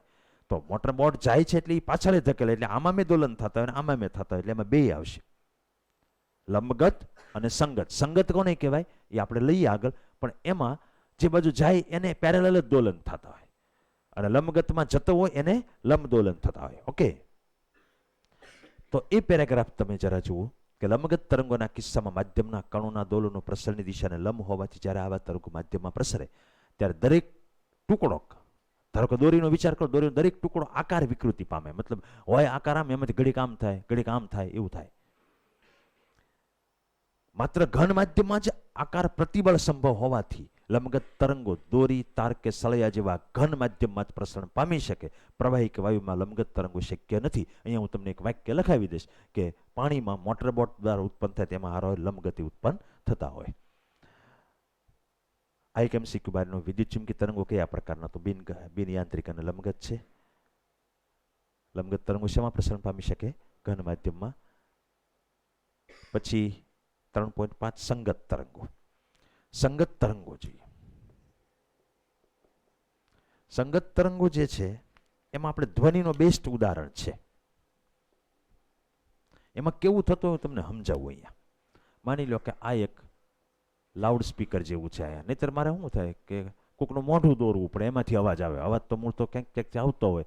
હવે એમાં આપણે સ્પીકર રાખીએ તો એમાંથી અવાજ, અત્યારે લાઈવ તમને સ્પીકરમાંથી જ અવાજ સંભળાય છે. એમાં હકીકતમાં અહીંયા કોઈ પણ જગ્યાએ અવાજ ઉત્પન્ન થતો હોય ને, તમે સ્પીકરે ચાલુ છે કે બંધ એના લોકો કેવી રીતે ટેસ્ટ કરે? એને હાથ રાખીને ટેસ્ટ કરે, કાન રાખીને ટેસ્ટ કરે ને, એ મૂર્ખો કહેવાય. સમજ પડે? શું થાય કે હાથ રાખો તો ખબર કેવી રીતે પડે ચાલુ છે કે બંધ છે? ધ્રુજારી આવે તો એ ધ્રુજારી બાજુની હવા ઉપર નહીં જતી હોય તો હવાનું વાઇબ્રેશન થશે. હવે હવાના કણો તો આજુબાજુ હોય જ તે બધી, વાઇબ્રેશન થવાના કારણે શું થાય કે આવા ટાઈપનું બને. કોઈક જગ્યાએ હવાના કણો આમ ભેગા થઈ જાય, કોઈક જગ્યાએ આમ છૂટા છૂટા રહે, વળી પાછા થોડાક. એટલે શું થયું ખબર તમને કે આના અહીંયા કણો તો બધા પહેલા તો જ્યારે સ્પીકર બંધ ત્યારે એક સરખા જ કણો હતા, ક્યાંક ગીચો ગીચને ક્યાંક છૂટા એવા હતા નહીં કાંઈ, શું કામ એવા હોય કયો જી?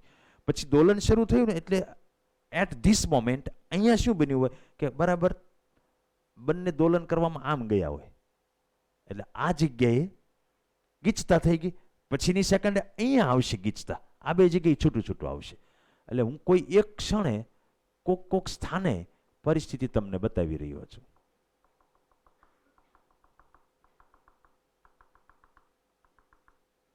આ જે છે ને જ્યાં તમને ગીચતા વધે એટલે ઘનતા વધી કહેવાય, ઘનતા વધે એટલે દબાણ વધ્યું કહેવાય કણુનું, એને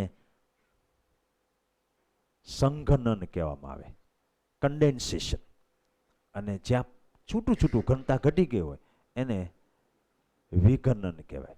હવે ધારો કે મારે અહીંયા ગ્રાફ પ્લોટ કરવો હોય તો જો અહીંયા વધારે મૂલ્ય એટલે આમ કરું, અહીંયા ઓછું એટલે હું આમ કરું, સમજ પડી?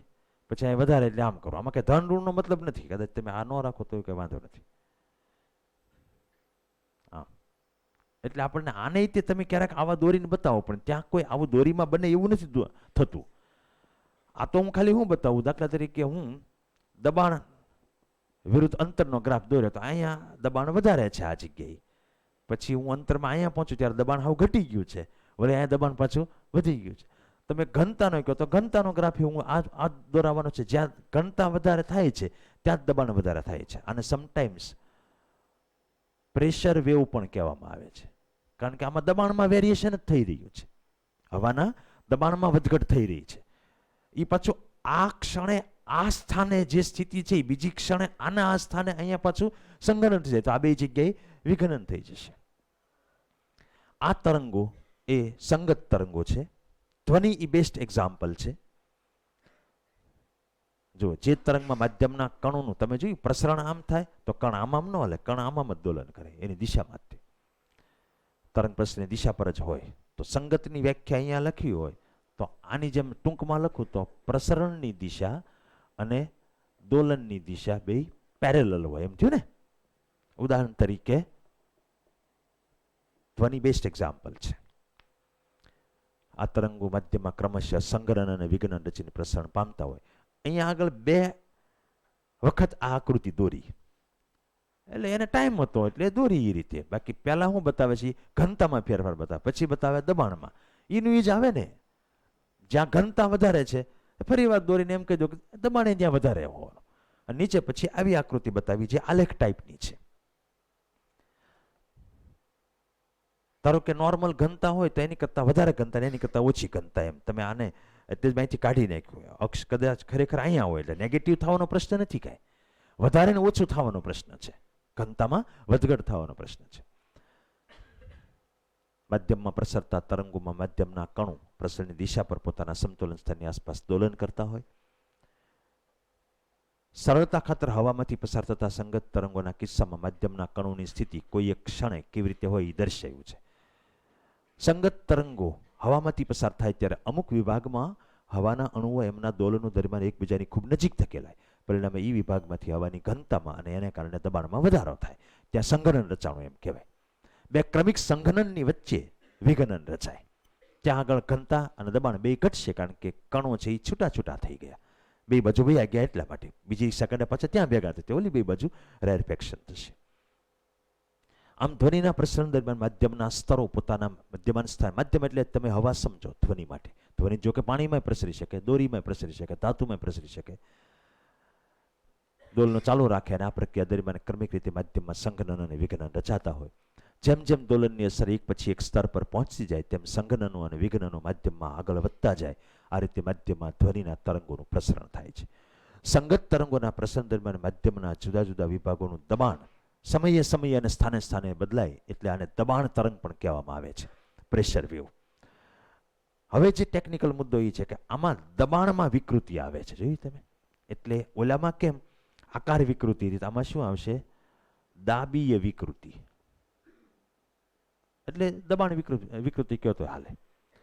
હવે તમે કોઈ પણ પદાર્થને દબાવો એટલે હામું બળ લાગે જ તે. પાણીને દબાવો તોય હામું લાગે, હવાને દબાવો તોય હામું લાગે, ઇવન ધાતુના હરિયાને દબાવ્યો તો એ હામું લગાડે. મતલબ ઘન હોય, પ્રવાહી હોય કે વાયુ હોય, એ બધામાં તરંગ પ્રસરી શકે. શેમાં પ્રસરી શકે સમજાવો? તમે કંઈક કરો એનું એ હામું કરે, તો જ તરંગ પ્રસરી શકવાના. તમે જેમ કરો એમને પડ્યા રહે તો તરંગ આગળ પ્રસરે નહીં. એટલે આ દાબીય વિકૃતિની સામે દાબીય પ્રતિબળ જેમાં જેમાં ઉત્પન્ન થઈ બધામાં પ્રસરણ પામી શકે. મતલબ કે આ ઘન, પ્રવાહી, વાયુ બધામાં પ્રસરણ પામી શકે. ઓલું ખાલી ઘનમાં જ પ્રસરણ પામતું હતું. બરાબર છે, કારણ કે એમાં આકાર વિકૃતિ થતી હતી. પ્રવાહી અને વાયુમાં આકાર તો પાછો એનો આવવાનો ન હોય, અને જેમાં રાખો એવો આકાર ધારણ કરી લેતા હોય. એટલે એ પેરેગ્રાફ છે. સંગત તરંગના પ્રસરણમાં માધ્યમના કણોના દોલનો પ્રસરણની દિશામાં જ થતા હોવાથી આવા તરંગના પ્રસરણ દરમિયાન દાબી વિકૃતિ ઉત્પન્ન થાય, અને દાબી પ્રતિબળ તો ઘન, પ્રવાહી, વાયુ એમ દરેકમાં ઉત્પન્ન થાય. તેથી દરેકમાં ઉત્પન્ન થઈ શકશે. તો એટ લાસ્ટ શું આવ્યું? ઘન માધ્યમમાં લંબગત, સંગત બંને પ્રસરણ પામે, પણ તરલ એટલે પ્રવાહી વાયુ બે, એમાં માત્ર સંગત તરંગો જ પ્રસરણ પામી શકે. ઓલા ખાલી ઘનમાં જ પ્રસરણ પામે છે. તરલ માધ્યમમાં માત્ર સંગત તરંગો પ્રસરણ પામે. જો એક્ઝામ્પલરનું 15.1 છે. Water waves produce by a motor boat. આ મેં તમને લખાવવાનું કીધું કે મોટર બોટ પાણીમાં જતી હોય ત્યારે કયા તરંગો ઉત્પન્ન થાય. તો એમાં વાત થઈ છે કે બે ઉત્પન્ન થાય. આમાં મેં થતું હોય ને પાણી આમાં મેં થતું હોય. એટલે લોન્જિટ્યુડિનલ અને ટ્રાન્સવર્સ. આ લોન્જિટ્યુડિનલ કહેવાય, અને આવડું આ લંબગત છે એ ટ્રાન્સવર્સ કહેવાય. નેક્સ્ટ ક્વેશ્ચન, એક્ઝામ્પલરનો છઠ્ઠો. Which of the following statements are true for water motion? Wave motion, sorry, wave motion માટે કયું વિધાન સાચું છે? Mechanical transverse waves can propagate through all medium. Transverse એટલે લંબગત બધા મીડિયમમાં પ્રસરે, એ ખોટું. બરાબર, બધામાં ન પ્રસરી શકે. હલો. પછી b, longitudinal waves can propagate through solids only. એ ખોટું. લોન્જિટ્યુડ સંગત બધામાં પ્રસરે, એ કંઈ ખાલી સોલિડમાં પ્રસરે એવું નથી. Mechanical transverse waves can propagate through solids only. Yes, લંબગત છે એ ખાલી સોલિડમાં જ પ્રસરણ પામી શકે. તો c is correct. Next one 7. Sound wave is passing through air column in the form. Air column એટલે ધારો કે તમે વાંસળી વગાડતા હો તો વાંસળીની અંદર એર કોલમ બને. કોલમ એટલે એક સ્તંભ જેવું બને. ખુલ્લામાં તો બધી હવા હોય, પણ એક પાઇપમાં તમે જુઓ તો એક પાઇપ જેવો સ્તંભ બન્યો હોય ને હવામાં, એર કોલમ કહીએ આપણે એને. In the form of compression and rarefaction, એટલે સંગ્રહણ વિઘટનથી પ્રસરણ પામે, જે આપણે જાણીએ છીએ. ઇન કન્ઝેક્યુટિવ કમ્પ્રેશન્સ એન્ડ રિફ્રેક્શન્સ, રેરફેક્શન, એટલે સંગ્રહણ વિઘટનમાં શું થતું હોય? Density remains constant. રોંગ. ઘનતા થોડી કોન્સ્ટન્ટ, એ તો વધે, અહીંયા ઘટે, પાછું વળી અહીંયા સંગ્રહણ થાય ત્યારે પાછી વધે. પછી બોયલ્સ લો ઇઝ ઓબેડ, એ ખોટું આવશે. એ તમારે બોયલ લો જે આવ્યો નથી. Bulk modulus of air oscillate, એ ખોટું છે. ખાલી કયો? There is no transfer of heat. તો સાઉન્ડ જતા હોય ત્યારે એમાં હીટ ટ્રાન્સફર થતી હોતી, કંઈ હીટ જનરેટ જ નથી થતી. માણા ખીજાય એ કાંઈ વેવમાં ઉત્પન્ન થયેલી ન કહેવાય, માણામાં ઉત્પન્ન થયેલી હીટ કહેવાય. પછી ઓલો હામો ખીજાય ત્યાંથી હીટ આવે, એ વાત નથી અહીંયા આવતી. એસએલપીનો બીજો. નીચે આપેલા વિધાનો પૈકી કયું સાચું? હાલો વિચારો. ધ્વનિ અને પ્રકાશ બે તરંગો હવામાં સંગત. ખોટું. સંગત બે ક્યાં છે? કે બે લંબગત એ નથી. હવામાં ધ્વનિના તરંગો લંબગત, ધ્વનિ લંબગત છે જ નહીં. Hello, which is correct option? Hello, d. D, okay. પછી એસએલપીનો ચોથો. નીચે આપેલા વિધાનો પૈકી કયું ખોટું છે? ધ્વનિ સીધી રેખામાં પ્રસરે, ધ્વનિ તરંગ સ્વરૂપે પ્રસરે, ધ્વનિ ઉર્જાનો એક પ્રકાર છે, ધ્વનિ શૂન્યાવકાશમાં હવા કરતાં વધુ ઝડપે પ્રસરે. ડી, ખોટું. શૂન્યાવકાશમાં ધ્વનિ જાય નહીં, કારણ કે એમાં માધ્યમ જોઈએ. બાકી બધું ઓકે. પીએમટીનો 49. આપેલ વિધાનો પૈકી કયા સાચા વિધાનો છે? પ્રકાશ અને ધ્વનિ બંનેના તરંગો અવકાશમાં ગતિ કરી શકે. અવકાશ એટલે શૂન્યાવકાશ, એમાં કાંઈ ધ્વનિ ન જઈએ કે. ખોટું. પ્રકાશ ધ્વનિ બંનેના હવામાં પ્રસરતા તરંગો બે લંબગતિ. ખોટું. ધ્વનિના તરંગો સંગત, જ્યારે પ્રકાશના તરંગો લંબગત. Yes, yes. એનસીઆરટી એક્ઝામ્પલ છે સોલ્વ કરેલો. તરંગ પ્રકૃતિ દર્શાવતા અમુક ઉદાહરણો નીચે બતાવ્યા છે. પ્રવાહી ભરેલા નળાકારમાં પિસ્ટનની આગળ પાછળ થતી ગતિ. તો પ્રવાહીમાં કોઈ પણ તરંગ હોય સંગત જ હોવાનો. એક ખાલી મોટર બોટ વાળું છે એ અલગ. આપણે તળાવમાં મોટર બોટ જતી હોય તેમાં લંબગત સંગત મિક્સ હોય આવે. જો પાણીમાં તરેલ મોટર બોટ તો લંબગત સંગત બે આવશે. અને દોલિત ક્વાર્ટઝ સ્ફટિક દ્વારા, એટલે અમુક સ્ફટિક હોય એમાં વાઇબ્રેશન થતા હોય પરમાણુના, એની વાત કરે છે. એના દ્વારા તો પછી એની અસર આગળ જાય. એ અલ્ટ્રાસોનિક વેવ કહેવાય. અલ્ટ્રાસોનિક એ સાઉન્ડ વેવ છે. હલો, અલ્ટ્રાસોનિક એ સાઉન્ડ વેવ છે. સાઉન્ડ વેવ એટલે ધ્વનિ. ધ્વનિ છે એ સંગત છે, લોન્જિટ્યુડિનલ. ધરતીકંપ જ્યારે થાય ત્યારે એમાંય તે તરંગો પૃથ્વીમાંથી પસાર થતા હોય. ધરતીકંપના તરંગો એને સિસ્મિક વેવ કહેવાય. એકચ્યુઅલી એમાં કેવું હોય એ તમને કહું કે માની લો કે અહીંયાથી ધરતીકંપ ઉત્પન્ન થયો. It is known as epicentre. Epicentre ઉદ્ગમ બિંદુ જ્યાંથી ધરતીકંપ ઉત્પન્ન થાય, જમીનમાં ઉત્પન્ન થવાનું. એટલે હું અહીંયા દોરું છું, જમીનની અંદર જે વેવ ઉત્પન્ન થાય એની વાત કરું છું. એમાંથી એકચ્યુઅલી બે પ્રકારના વેવ ઉત્પન્ન. એક આવું લંબગત ઉત્પન્ન થાય,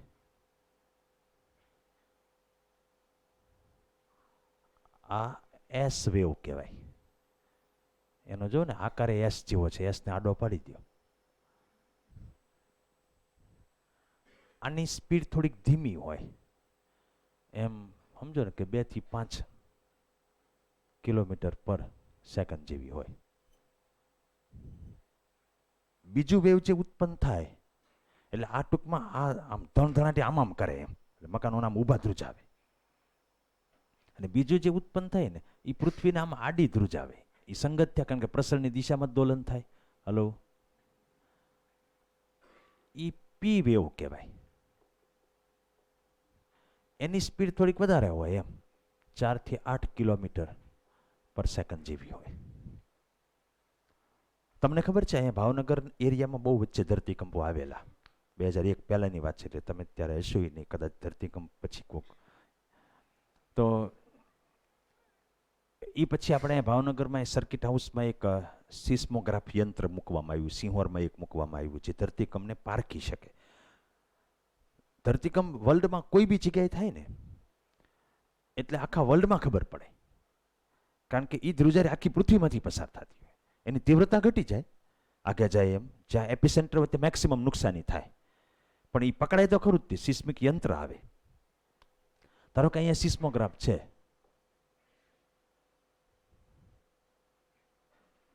આ જગ્યાએ, તો એ ખબર કેમ પડે કે એપિસેન્ટર ક્યાં છે? આ લોકો તરત બતાવી દે કે એપિસેન્ટર ભુજમાં ફલાણા ગામની અંદર છે. આવી ખબર કેવી રીતે પડે? તમારે જાણવું છે કેવી રીતે પડે? દાખલા તરીકે અહીંયા ધરતીકંપ ઉત્પન્ન થયો. હાલો આપણે એક કામ કરીએ, એસ વેવ છે એની 4 કિલોમીટર પર સેકન્ડ સ્પીડ લઈ લઈએ, અને પી વેવ છે એની 8 કિલોમીટર પર સેકન્ડ લઈ લઈએ. ધારો કે એક ચોક્કસ આંકડો લઈ લઈએ, પછી જેવો ધરતીકંપ પણ આની વચ્ચે વેરિએશન થયા કરે એમ સ્પીડમાં. તો અહીંથી ઉત્પન્ન થયું ને અહીંયા સિસ્મોગ્રાફ મશીન છે, ધારો કે આ જગ્યાએ. કયું વેવ પહેલા પહોંચે? પી વેવ જ વહેલા પહોંચશે. તો પહેલા પી વેવ આવ્યું એટલે ખબર તો પડી કે ધરતીકંપ ક્યાંક આવ્યો છે, તરત પકડાશે વેવને, ધ્રુજારી થાય એટલે. પછી તરત મશીનમાં એવું ઓટોમેટિક બીજા વેવની રાહ જોવે, કારણ કે થોડી વાર પછી એસ વેવ આવવાનું જ તે. કેટલી મિનિટ પછી એસ વેવ આવ્યું એ ટાઈમ માપી લે મશીન પોતે. ધારો કે 4 મિનિટ મોડું પહોંચ્યું, આવડું આ કેટલું મોડું પહોંચ્યું ને એ તો ખબર પડી જાય. પહેલું પગ્યું, પછી થોડી વાર પછી બીજું પહોંચ્યું, કેટલી મિનિટ મોડું પહોંચ્યું ખબર પડે ને. ધારો કે પી વેવ છે એ 10 મિનિટે પહોંચી ગયું, ઉત્પન્ન થઈને અહીંયા 10 મિનિટમાં પહોંચ્યું. કેટલી મિનિટે પહોંચ્યું તમને ખબર નથી, પણ એના ધારો કે 10 મિનિટ થઈ તો ઓલાને 14 મિનિટ થવાની. અથવા તો આને માની લો કે જે ફાસ્ટ આવ્યું એ 6 મિનિટમાં આવ્યું છે, તો ઓલું 10 મિનિટે આવશે. 4નો ગેપ છે, 1/4 જેટલું પાછળ રહી જાય છે. જેની સ્પીડ ધીમી એ પાછળ રહી જશે. આ અંતર જે કાપ્યું એને આપણે ડી કહીએ. સ્પીડ આની અચળ હોય એટલે v = d/t, કારણ કે માધ્યમ એકનું એક જ છે, પૃથ્વીની પૃથ્વી જ છે. માધ્યમ બદલાય ત્યાં સુધી સ્પીડ ન બદલાય, મોરલેસ અચળ રહે. પછી ક્યાંક પછી હાવ દરિયો આવી ગયો તો સ્પીડ બદલાઈ જાય પછી. પણ મોટા ભાગે તો ધરતીકંપ પેટાળમાં હોય એટલે એ પૃથ્વીમાં જ હોવાનું, જમીનમાં જ તે. તો આના ઉપરથી t = શું, d બરાબર શું થાય? v × t. તો આ ધારો કે 4 મિનિટ મોડું પહોંચે છે, તો એ ટી સમયે પહોંચતું હોય તો આ t-4 પહોંચે. તમે વિચારી લો, ઓલું 10 મિનિટે પહોંચે તો આ તો 6 પહોંચી ગયો કે ન પહોંચ્યો, કારણ કે એ એટલું ફાસ્ટ હાલે છે. હલો, કાં તમે આને એમ સમજો કે ટી સમયે કહેતા હો તો ઓલું t+4 થાય. સમજાય છે કે નથી સમજાતું? તમારે જેમ દાખલો ગણો એમ ગણીએ, કાંઈ વહેલા મોઢામાં ખબર પડે કે નહીં? કે માની લો કે આ ટી સમયે પહોંચે, t = 10 હોય તો ઓલું 6 નહીં પગી ગયું હોય, તો t-4 નો કરવું પડે.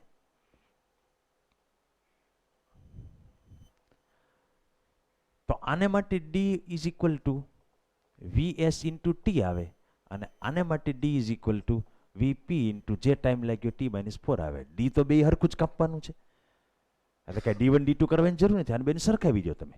તો VST is equal to VPT -4 into VP થાય. હલો, હવે આપણે ટી ગોતવાનું છે, કેટલા ટાઈમે પહોંચે છે. આ તમને આપેલું છે, VS કેટલો છે 4, આ ટી. VP કેટલો છે આ ટી. આ 4 નથી 240 છે. હલો, કારણ કે સેકન્ડમાં ફેરવવું પડશે ને, 4 મિનિટ છે. અને VP કેટલો છે 8. કિલોમીટર ને કિલોમીટરમાં રાખી, નો પ્રોબ્લેમ. એટલે આના ઉપરથી તમને ટી મળશે. એ ટી તમે આમાં ગમે એક સૂત્રમાં મૂકી દો એટલે તમને ડી મળી જવાનું.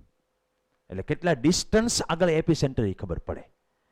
હવે ધારો કે આ જગ્યાએ સિસ્મોગ્રાફ છે અને તમને ખબર પડી કે 1200 કિલોમીટર આગે એપિસેન્ટર છે, તો 1200 કિલોમીટર કઈ બાજુ, એમ એ તો ખબર પડે કે સિગ્નલ કઈ બાજુથી આવ્યું, ધરતીકંપની ધ્રુજારી મશીનમાં કઈ બાજુથી આવી.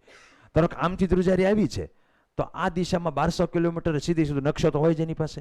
1200 કિલોમીટર કયું ગામ આવે, ધારો કે ભૂંગર આવે તો એ ભૂંગરમાં એપિસેન્ટર છે એમ. એટલે આવી રીતે સ્થળ નક્કી થતું હોય અક્ષાંશ રેખાંશ ઉપરથી કે આ જગ્યાએ કયું ગામ આવતું હોય. આ મેં લીધો છે ને એ એક પ્રકારનો ન્યુમેરિકલ જ લીધો છે, પણ પહેલાં આ થિયરીનું બોક્સ છે એ જોઈ લઈએ. મેં આમ બોક્સમાં આપ્યું કારણ કે NCERTમાં નથી, પણ પાછો આનો આ દાખલો NCERTમાં છે, એટલે તો આપણે તો છે એમ જ સમજવાનું રહે. ધરતીકંપના લીધે પૃથ્વીમાં લંબગત અને સંગત એમ બે પ્રકારના તરંગ ઉદ્ભવે છે, અને અનુક્રમે S અને P. S આકાર ઉપરથી લંબગત લાગે એટલે S લંબગત, ઓલું છે એ સંગત, એટલે ગોખવાની ખબર પડે તમને. પૃથ્વીની સપાટીના અંદરના ભાગમાં ધ્વનિ તરંગ જેવા સંગત તરંગ ઉદ્ભવે, જેની ઝડપ આશરે 4 થી 8 કિલોમીટર પર સેકન્ડ જેટલી હોય, અને S તરંગની ઝડપ આશરે 2 થી 5 કિલોમીટર પર સેકન્ડ જેટલી. S તરંગમાં પૃથ્વીની સપાટીનો અંદરનો ભાગ તરંગ પ્રસરણની દિશાને લંબદોલન કરે. સિસ્મોગ્રાફમાં પહેલું P તરંગ એ પહેલા S તરંગ કરતાં કેટલું વહેલું નોંધાય, એ પરથી સિસ્મોગ્રાફથી ધરતીકંપનું ઉદ્ગમ સ્થાન. પહેલું એ શબ્દ મહત્વનો છે, કારણ કે ધરતીકંપ ધારો કે 1.5 મિનિટ ટેક્યો હોય તો દરેક વેવ 1.5 મિનિટ સુધી આવ્યા કરે, થાય ને. એટલે પહેલું ધારો કે P આવ્યું, પછી P ચાલુ જ હોય હજી, પછી S ક્યારે આવ્યું એ ગેપ તમારે જોવાનો છે. 4 મિનિટ મોડું ધારો કે આવ્યું હોય તો એ પ્રમાણે આપણે ગણ્યું. એ પરથી સિસ્મોગ્રાફ ધરતીકંપનું ઉદ્ગમ સ્થાનનું અંતર નક્કી કરી શકાય છે. આ દાખલો ટેક્સ્ટ ન્યુમેરિકલ 1. ધરતીકંપને કારણે પૃથ્વીમાં લંબગત અને સંગત બે ધ્વનિ તરંગ ઉદ્ભવે. ધ્વનિ તો ન કહેવાય ને, S સિસ્મોગ્રાફી ધ્વનિ શબ્દ નહીં આવે. S તરંગની ઝડપ 4, P ની 8. ધરતીકંપ નોંધતા સિસ્મોગ્રાફ પર પહેલું P તરંગ પહેલા S તરંગ કરતાં 4 મિનિટ વહેલું નોંધાય છે. તરંગો સૂર્યપથ પર પ્રસરે છે એવું ધારીને સિસ્મોગ્રાફથી કેટલા અંતરે ધરતીકંપનું ઉદ્ગમ સ્થાન હશે એ નક્કી કરો. આ દાખલો ગણાઈ ગયો. સેમ ન્યુમેરિકલ NCERTમાં છે એટલે એ કેન્સલ કરાયો છે. રિલેટેડ બે છે, 1.1 ને 1.2. એક કરજો, એક કાઢી નાખશું 1.2. એક એક્ઝામ્પલરનો 32મો દાખલો છે, મસ્ત દાખલો છે, જસ્ટ આમ મજા આવે. તમે રકમ પહેલા સમજો. કોણ રકમ વાંચશે? મારા બાપલ્યો તારે વાંચવી છે નહીં? The Earth has a radius 6400 kilometer. Is it not? 6400 kilometre પૃથ્વીની ત્રિજ્યા છે. Okay. Outside it there is a region from 1000 kilometer to a radius of નહીં પહેલા the inner core of 1000 kilometer radius is solid. Inner core એટલે અંદરનો જે ગર્ભ હોય પૃથ્વીનો. જસ્ટ આપણે વિચારીએ, suppose wow total is 6400 kilometre. Okay.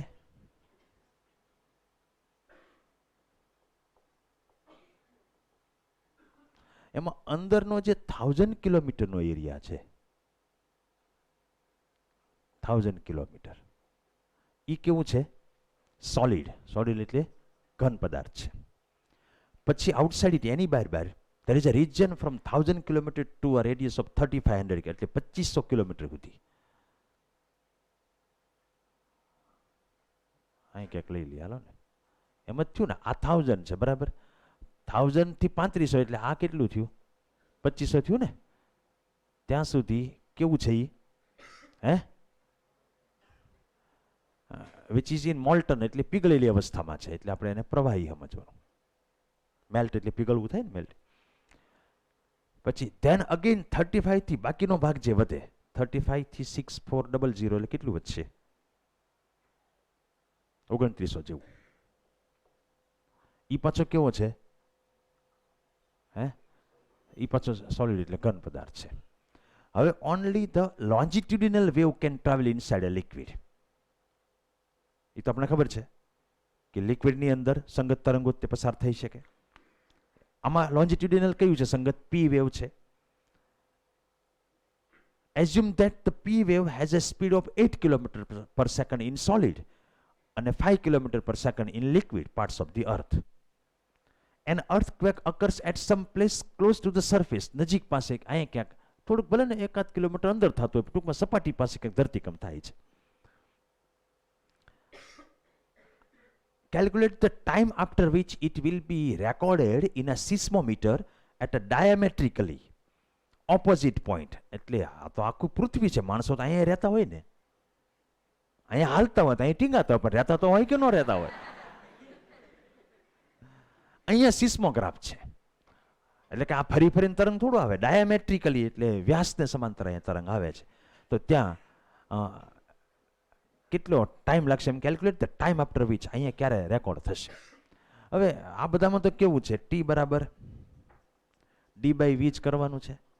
તો ડિસ્ટન્સ પહેલું અહીંથી શરૂ કરીને અહીંયા સુધીમાં એની સ્પીડ અલગ છે. 2900 માટે સ્પીડ કેટલી છે? હલો, સોલિડમાં 8 છે. પછી વત્તા આ 2500 સુધી કેવી સ્પીડ છે એની? હલો, 5 છે. વત્તા પછી આ 1000માં કેવી છે? 8. આ અહીં સુધી નથી, પછી પાછું અહીંયા ઈ જ છે ને, એટલે બે ગુણી નાખું, આ આવે ને એ તમારો ટી. અન્ડરસ્ટુડ છે કે નહીં? મસ્ત. બસ ખાલી આમ એકવાર કરીને જવા દેવાનું, બીજું શું આમાં હોય. તરંગને લગતા કેટલાક વધારે પારિભાષિક શબ્દો, મતલબ કે વ્યાખ્યા કહો તો વ્યાખ્યા, શબ્દોની ઓળખ કહો તો ઓળખ, એ બધી વસ્તુ આપણે જોવી છે. એક હું અહીંયા તરંગ ડ્રો કરું છું. આપણે હાર્મોનિક તરંગ, એક પારિમાણિક, પ્રગામી, એવું તરંગ જ આપણા સિલેબસમાં છે. આપણે એવી વાત થઈ હતી કે કોઈ તરંગ રચાય તો પહેલું કણ અને છેલ્લું કણ, આ એક તરંગ કહેવાય ને, આ બીજું તરંગ કહેવાય, ત્રીજું અડધું કહેવાય. પહેલા ને છેલ્લા વચ્ચે કળા તફાવત 2π હોય. કઈ રીતે? તો કે પહેલું એક દોલન પૂરું કરે ત્યારે હજી વિક્ષોભ છેલ્લા સુધી પહોંચ્યો હોય, એટલે એનું દોલન જ બાકી હોય. એક દોલન એટલે 2π કળા થાય આ કણની. આપણા કણની કળા 0 હશે. એટલે ધારો કે હું એમ કહેતો હોઉં કે આની 5π કળા હોય તો આની છે એ 3π હોય, આની બોલો પાઈ હોય, અને આની 0 હોય. એક તરંગમાં 2π નો ડિફરન્સ હોય તો અડધામાં પછી પાઈનો ડિફરન્સ હોય ને. ધારો કે આટલો જ આકાર થયો તો શું બન્યું હોય? પહેલું કણ છે એણે એટલું પૂરું કર્યું હોય, વિક્ષોભ અહીંયા પહોંચ્યો હોય, તો આટલું પૂરું કર્યું હોય અડધું, તો પાઈ થાય કળા. આખું પતાવ્યું હોય તો 2π થાય. તરંગ પ્રસરણની દિશામાં જાવ એમ એમ તરંગ જો આમ પ્રસરે છે તો પહેલા કણની કળા જ વધારે હોય ને, એની પછી વાળાની ઓછી જ હોય ને, એની પછી વાળાની ઓછી જ હોય ને, એની પછી વાળાની ઓછી જ હોવાની. ઓછી હોવાનું રીઝન આનું ક્યારનું ચાલુ થઈ ગયું છે, ઓલાને જે ચાલુ કરવાનું જ બાકી છે. ચાલુ થયા પછી કળા વધવાની શરૂ થાય. એક દોલને 2π, બે દોલને 4π. આની હારે જોડાયેલા કેટલાક શબ્દોની વ્યાખ્યાઓ આપણે જોતા છીએ. એમાં પહેલો 4.1 તરંગનો કંપ વિસ્તાર. તરંગનો કંપ વિસ્તાર તો કોઈમાં ખબર ન પડે. ધારો કે અહીંયા કણ છે તો કણ છે એ આની વચ્ચે દોલન કરતું હોય, +a અને -a વચ્ચે, તો તરંગ કઈ એનથી ઊંચું થોડું થાય? તરંગ હકીકતમાં છે જ શું? કણ જે ઊંચું નીચું થાય છે એની ટોચનો આકાર છે એ તરંગ છે. તો તરંગનો કંપ વિસ્તાર એટલે આ, નીચે ગણો તો આ. તો કાંઈ બીજી વ્યાખ્યા હું આપી? કણ અને તરંગનું પહેલા કોમ્બિનેશન સમજી લો. કણો સરળ આવત ગતિ કરે છે બધા આગળ પાછળ, એટલે તરંગ રચાય છે. એટલે કણોની ગતિ એ સરળ આવત ગતિ છે, જેનું સમીકરણ y = a sin omega T plus 5. 5 માં આપણે અહીંથી શરૂ કરાવ્યું હોય તો 0 લઈ લઈએ. તો કણનો જે કંપ વિસ્તાર છે, અહીંયા જે કણ છે એ મેક્સિમમ એટલે જ જવાનો. કર્ણનો કંપ વિસ્તાર 10 હોય તો તરંગ કોઈ દી 11 પહોંચવાનું તમે જસ્ટ ઇમેજિન કરો. તો કર્ણનો એ તરંગનો, એટલે ત્યાં એ વાત પૂરી થઈ ગઈ કંપ વિસ્તારની. નેક્સ્ટ પોઈન્ટ, તરંગમાં ઉર્જાનું પ્રસરણ. જસ્ટ હું તમને કહી દઉં, તમને ખબર જ છે ઉર્જાનું પ્રસરણ કેવી રીતે થાય છે. આને હું આમ કરીને આમ ઝાટકો મારું તો મેં ઉર્જા આપી, કાર્ય કરું એટલી ઉર્જા એને મળી. એની અસર બીજા કણ પર જશે ત્યારે એ દોલન કરશે, તો એને મેં નથી આપી, એને કોણે આપી? પહેલા કણે. પછી ત્રીજા કણ ઉપર એની અસર જશે, એને મેં નથી આપી, એને એની આગળવાળાએ આપી. આ માધ્યમના સ્થિતિસ્થાપકતાના ગુણધર્મને કારણે, માધ્યમના સ્થિતિસ્થાપકતાના ગુણધર્મને કારણે ઉર્જા આગળ ને આગળ પ્રસરે છે. અવરોધ હોય તો ઉર્જા મંદ પડતી જશે. દાખલા તરીકે આ દોરી ઠીક છે અત્યારે તો એટલી એવી છે, પણ આ દોરી છે એ 1/2 કિલોમીટર લાંબી હોય તો હું અહીંયા અવડા મોટા દોલન કરાવું તો છેલ્લે અવડા મોટા થોડા થાય? મંદ પડે કે નહીં? આ તો ઠીક છે કે હું સાઉન્ડ સિસ્ટમમાંથી તમને સંબોધન કરું છું એટલે છેલ્લાવાળાને સરખો અવાજ સંભળાય, કારણ કે એને ઓલા સ્પીકરમાંથી સંભળાતો હોય. પણ માની લો કે હું કોઈ વસ્તુ વગર બોલતો તો અહીં વાળાને સારું સંભળાય ને દૂરવાળાને ધીમું સંભળાય, કારણ કે તરંગ દૂર જાય મન તો પડે જ, ઉર્જા ગુમાવે એટલે. તો બસ એ વાત છે 4.2. હું જસ્ટ એકવાર વાંચી સંભળાવું કે માધ્યમમાં તરંગ ઉત્પન્ન કરવા માટે એના કોઈ એક કણને દોલિત અથવા તો સ્થાનાંતરિત કરવો પડે, આ માટે કાર્ય કરવું પડે, એટલી ઉર્જા એને મળે. એ સ્થિતિ ગતિ ઉર્જા સ્વરૂપે હોય. આપણને ખબર છે દોલનમાં સ્થિતિ ગતિ ઉર્જા કઈ રીતે વધઘટ થાય. ક્રમશઃ આવતા કણો જેમ જેમ વિક્ષેપ અનુભવતા જાય તેમ તેમ આ ઉર્જા માધ્યમના આગળ ને આગળના કણોને મળતી જાય. આમ તરંગમાં ઉર્જાનું પ્રસરણ થાય. આંતરિક ઘર્ષણ હોય તો ઉર્જાનું ઉષ્મા સ્વરૂપે, એટલે બધી ઉર્જા છે ઉષ્મા સ્વરૂપે જ વિખેરણ પામતી હોય, જ્યાં બગડતી હોય ઉર્જા ત્યાં, અને આગળ વધતું તરંગ મંદ પડતું જાય. યાંત્રિક તરંગો ટેક્સનો પહેલો MCQ. શાનું વહન કરે? ઉર્જાનું. પછી એક્ઝામ્પલરનો પાંચમો છે, with propagation of longitudinal wave through આ મીડિયમ. સંગત તરંગો જેમ પ્રસરણ પામે, ધ ક્વોન્ટિટી ટ્રાન્સમિટેડ ઇઝ, કઈ વસ્તુ ટ્રાન્સમિટ થાય એમ. તો કે કણ પોતે જ જતા નથી કે દ્રવ્ય જાય એમ. શું જશે? એનર્જી. ધેન 4.2.1 એટલે બીજી વ્યાખ્યા, એ તરંગની તીવ્રતા. આ વ્યાખ્યા થોડી અગત્યની છે. તરંગની તીવ્રતા, તરંગની તીવ્રતા એને અંગ્રેજીમાં ઇન્ટેન્સિટી ઉપરથી આવી. એની એક ફોર્મ્યુલા છે આવી, ઉર્જા ભાગ્યા ક્ષેત્રફળ અને સમય. ઉર્જાને તમે ડબલ્યુ કહેતા હો, ક્ષેત્રફળ એ અને સમય ટી. કોઈ પણ તરંગ, માની લો કે બારીમાંથી પ્રકાશનું તરંગ આવે છે, તો એની તીવ્રતા કેટલી, તો એ તમારે માપવી હોય તો એકમ ક્ષેત્રફળમાંથી છેદમાં હોય એને એકમ કયો એટલે વ્યાખ્યા બને. એકમ સમયમાં અહીંથી પસાર થતી ઉર્જા એને કહેવાય તીવ્રતા. એની ઉર્જા હાંકડા કાણામાંથી આવે તો આંખ આંજી દે એવો પ્રકાશ આવે છે કે નહીં? એનું રીઝન એરિયા ઓછો છે. જેટલી ઉર્જા આવતી હોય બપોર સુધીમાં આવે એને બદલે 1 મિનિટમાં આવતી હોય તો જાજી બધી આવી જવાની છે, તો એ તીવ્ર હોય વધારે. એટલે આવી રીતે તમારે સમજવાનું. આનો એકમ બેકમ તમારે બનાવવો હોય તો ઉર્જા એટલે જૂલ, આ મીટર સ્ક્વેર, જૂલ પર સેકન્ડ. આ સેકન્ડ જ થયું ને, એને તમે અલગ કરી નાખો તો પાવર જ થયું મોટા. હલો, ઉર્જા ભાગ્યા સમય એ પાવર. એટલે એક બીજું સૂત્ર તમારે બનાવવું હોય તો પાવર ભાગ્યા ક્ષેત્રફળ એમ થાય. I is equal to P/A. આમે કરી શકાય. એના ઉપરથી એકમને પારિમાણિક સૂત્ર. આ ધારો કે પાવર એટલે વોટ, તો વોટ પર મીટર સ્ક્વેર એવો એકમે બની શકે. આ જૂલ પર મીટર સ્ક્વેર ઇન્ટુ સેકન્ડ એવું થઈ શકે. હવે જૂલ જે છે એ કેજી મીટર સ્ક્વેર પર સેકન્ડ સ્ક્વેર હોય. હું મનમાં વિચારું છું, બળ ગુણ્યા સ્થાનાંતર એને કાર્ય કહેવાય. બળ એટલે F બરાબર ma, એ એટલે પાછો મીટર પર સેકન્ડ સ્ક્વેર, બરાબર છે. તો આ દળ છે એ એટલે મીટર પર સેકન્ડ સ્ક્વેર, અને ઇન્ટુ પાછું મીટર આવ્યું, બળ ગુણ્યા સ્થાનાંતર વાળું, એમ કરીને મેં બનાવ્યું મનમાં કે એકમ થોડા યાદ રાખવાના હોય. હવે એમાં પાછું છેદમાં મીટર સ્ક્વેર આવશે, એક છેદમાં સેકન્ડ આવે, તો છેવટે શું આવીને ઊભું રહ્યું? કેજી પર સેકન્ડ ક્યુબ, એટલે m1 L0 T-3 એવું એનું ડાયમેન્શનલ ફોર્મ્યુલા થાય, પારિમાણિક સૂત્ર. ઉર્જા છે એ 1/2 K² વડે આપણે આપીએ છીએ, યાદ છે ને? તો ઉર્જા કંપવિસ્તારના વર્ગના સમપ્રમાણમાં છે, આનો મતલબ તીવ્રતા પણ કંપવિસ્તારના વર્ગના સમપ્રમાણમાં હોય. તો આ તરંગને બદલે બીજા તરંગનો કંપવિસ્તાર ડબલ હોય તો એની તીવ્રતા છે એ 4 ગણી થઈ. એનો મતલબ એ થયો, કારણ કે કંપવિસ્તાર ડબલ તો એના વર્ગ ગણી તીવ્રતા થતી હોય. આટલું ઇનફ છે તીવ્રતા માટે. આ પહેલા વ્યાખ્યા છે 4.2.1. તરંગની પ્રસરણની દિશાને લંબ એવી એકમ ક્ષેત્રફળવાળી સપાટીમાંથી. આવી પછી કન્ડિશન બધી વ્યાખ્યામાં હોય. ધારો કે આ ટ્યુબલાઇટમાંથી પ્રકાશ આની ઉપર પડે છે, તો લંબ રૂપે એકમ ક્ષેત્રફળ પર 1 સેકન્ડમાં કેટલો પ્રકાશ ઉર્જા પડે છે એ આની ઉપર પડેલી તીવ્રતા કહેવાય. બરાબર છે? તીવ્રતાનું સૂત્ર થઈ ગયું, પછી એકમ આવી ગયું વોટ પર મીટર સ્ક્વેર, પારિમાણિક સૂત્ર આવી ગયું, 1/2 k² હોવાથી કંપવિસ્તારના વર્ગના સમપ્રમાણમાં હોય. અંતે તો ઉર્જા છે, બાકી તો ક્ષેત્રફળ ને સમય છે. પીએમટીનો MCQ છે. ત્રીજો, ધ્વનિ તરંગનો કંપવિસ્તાર બમણો કરવામાં આવે અને આવૃત્તિ ચોથા ભાગની કરવામાં આવે તો તીવ્રતા કેટલી થાય છે? તીવ્રતાનું સૂત્ર જે છે એ બેઝિકલી I = W/A અને T છે. તો I ચાલે છે W થાય. W એ ઉર્જા છે. ઉર્જા મતલબ 1/2 k² થાય.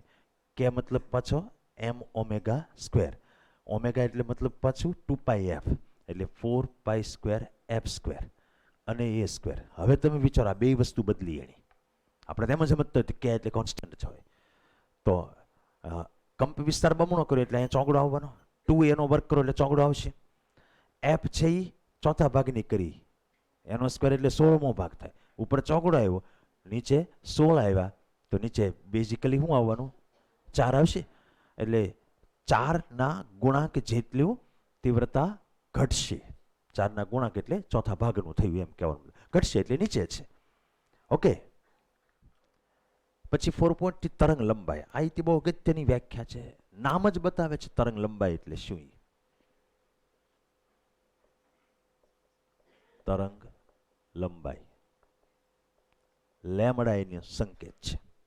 લંબાઈ તરંગની કેટલી એમ. તો ચોખ્ખે ચોખ્ખોથી થાય આ લેમડા કહેવાય કે નહીં. અહીંયા તરંગ પૂરું. તમને એ ખબર પડવી જોઈએ તરંગ ક્યાં પૂરું થાય. પછી તમારે આ કહેવું હોય તો હાલે. તમે જોઈ લો, એમાં મેં કાંઈ ખોટું નથી કર્યું. મેં માની લો કે આઈ લેમડા જ થઈ એક આખું તરંગ. એને બદલે હું આ બાજુ જેટલો ખસ્યો એટલો અહીંથી આ બાજુ ખસ્યો છું એક્ઝેક્ટ. આને કહીએ કે તમારે જોવું હોય તો તમે જોઈ લો, કંઈક જોવા માટે મગજ વાપરજો. હું અહીંથી આટલો ખસ્યો છું તો અહીંયા આટલો ખસ્યો છું.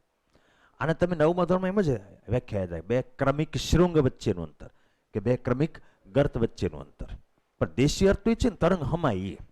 અહીંયા આગળ જે વ્યાખ્યા આપી એ કળાની દ્રષ્ટિએ આપી છે કે એવા 2 કણો કે જેની વચ્ચે કળાનો તફાવત 2π હોય. જો આની 5π ત્યારે ઓલાની 3π. એમાં જોઈએ ને 2π જેટલી ઓછી હોય કળા. ધારો કે અહીંયા તરંગ ઉત્પન્ન થયું ને આગળ જાય છે, તો એક તરંગ પતે ત્યારે આનું એક દોલન પત્યું હોય, ત્યારે છેલ્લું હજી દોલન કરવાની અણી ઉપર હોય એટલે આની 2π ને ઓલાની 0. એવરી લેમડા અંતરે 2π જેટલી કળા ઓછી હોય. ધારો કે અહીંયા 50π હોય તો 5 લેમડા પાસે જે કણ હોય ને એની 10π ઓછી હશે, તેની 4π 40π કળા હશે. હવે હું સમજાય શું કહું છું? પેલા ઘટના સમજો કે એક તરંગ ઉત્પન્ન થાય ધારો કે, તો પહેલાની 2π તો છેલ્લાની 0. મતલબ કે પહેલી વાત એ છે કે પહેલા કરતા બધાની કળા ઓછી ઓછી ઓછી ઓછી જ હોય. હવે નિયમ આવ્યો કેટલા અંતરે કેટલી ઓછી, તો લેમડા અંતરે કેટલી ઓછી? 2π. તો પછી જેટલું અંતર હોય એટલું તમે કરી શકો. આ જુઓ 2.5 લેમડા છે એટલે તે પાઈ થયું. અહીંયા પહેલાની 5π છે, 2 લેમડા અંતરે જાઓ એટલે 4π ઘટે, 1π વધે નહીં એમ. તો આ ધારો કે 3π થયું તો આ છે એ પાઈ થાય, કારણ કે એની બે વચ્ચે 2π નો ડિફરન્સ છે. ધારો કે સંગત તરંગ હોય તો 2 ક્રમિક સંઘનન કે 2 ક્રમિક વિઘનન વચ્ચેનું અંતર લઈ લો. સમજ પડે છે? તરંગ લંબાઈ છે એટલે એકમ મીટર હશે. વ્યાખ્યા જો 4.3માં તરંગ પ્રસરણમાં જે 2 ક્રમિક બિંદુના દોલનની કળાનો તફાવત. ક્રમિક જ તે. માની લો કે તમે અહીંયા તરંગ ઉત્પન્ન કર્યું ને આમ કરીને આમ થયું, પછી તો દોરીના કણો બધા સ્થિર છે. આની એક દોલન પૂરું કર્યું એટલે આની 2π ને આ શરૂ કરવાની તૈયારીમાં એટલે 0. તો આ અંતર લેમડા છે, પછી 0 તો આની છે કળા, કારણ કે દોલન શરૂ જ નથી થયું. તો કે આ અંતર લેમડા નથી. એટલે પહેલું કયું એવું આવે આના પછી કે જે બે વચ્ચે 2π જેટલો કળાનો, એટલે ક્રમિક શબ્દ વાપર્યો છે. આકૃતિમાં દર્શાવ્યું તો પછી બધું આપી દીધું. બીજી વ્યાખ્યા આપી કે 2 ક્રમિક શૃંગ કે 2 ક્રમિક ગર્ત વચ્ચેનો કળા તફાવત 2π જ થવાનો, એટલે એની વચ્ચેના અંતરને પણ લેમડા કહેવાય. ધ્વનિ તરંગમાં 2 ક્રમિક સંઘનન કે 2 ક્રમિક વિઘનન વચ્ચેના અંતરને ધ્વનિ તરંગની તરંગ લંબાઈ કહી શકાય.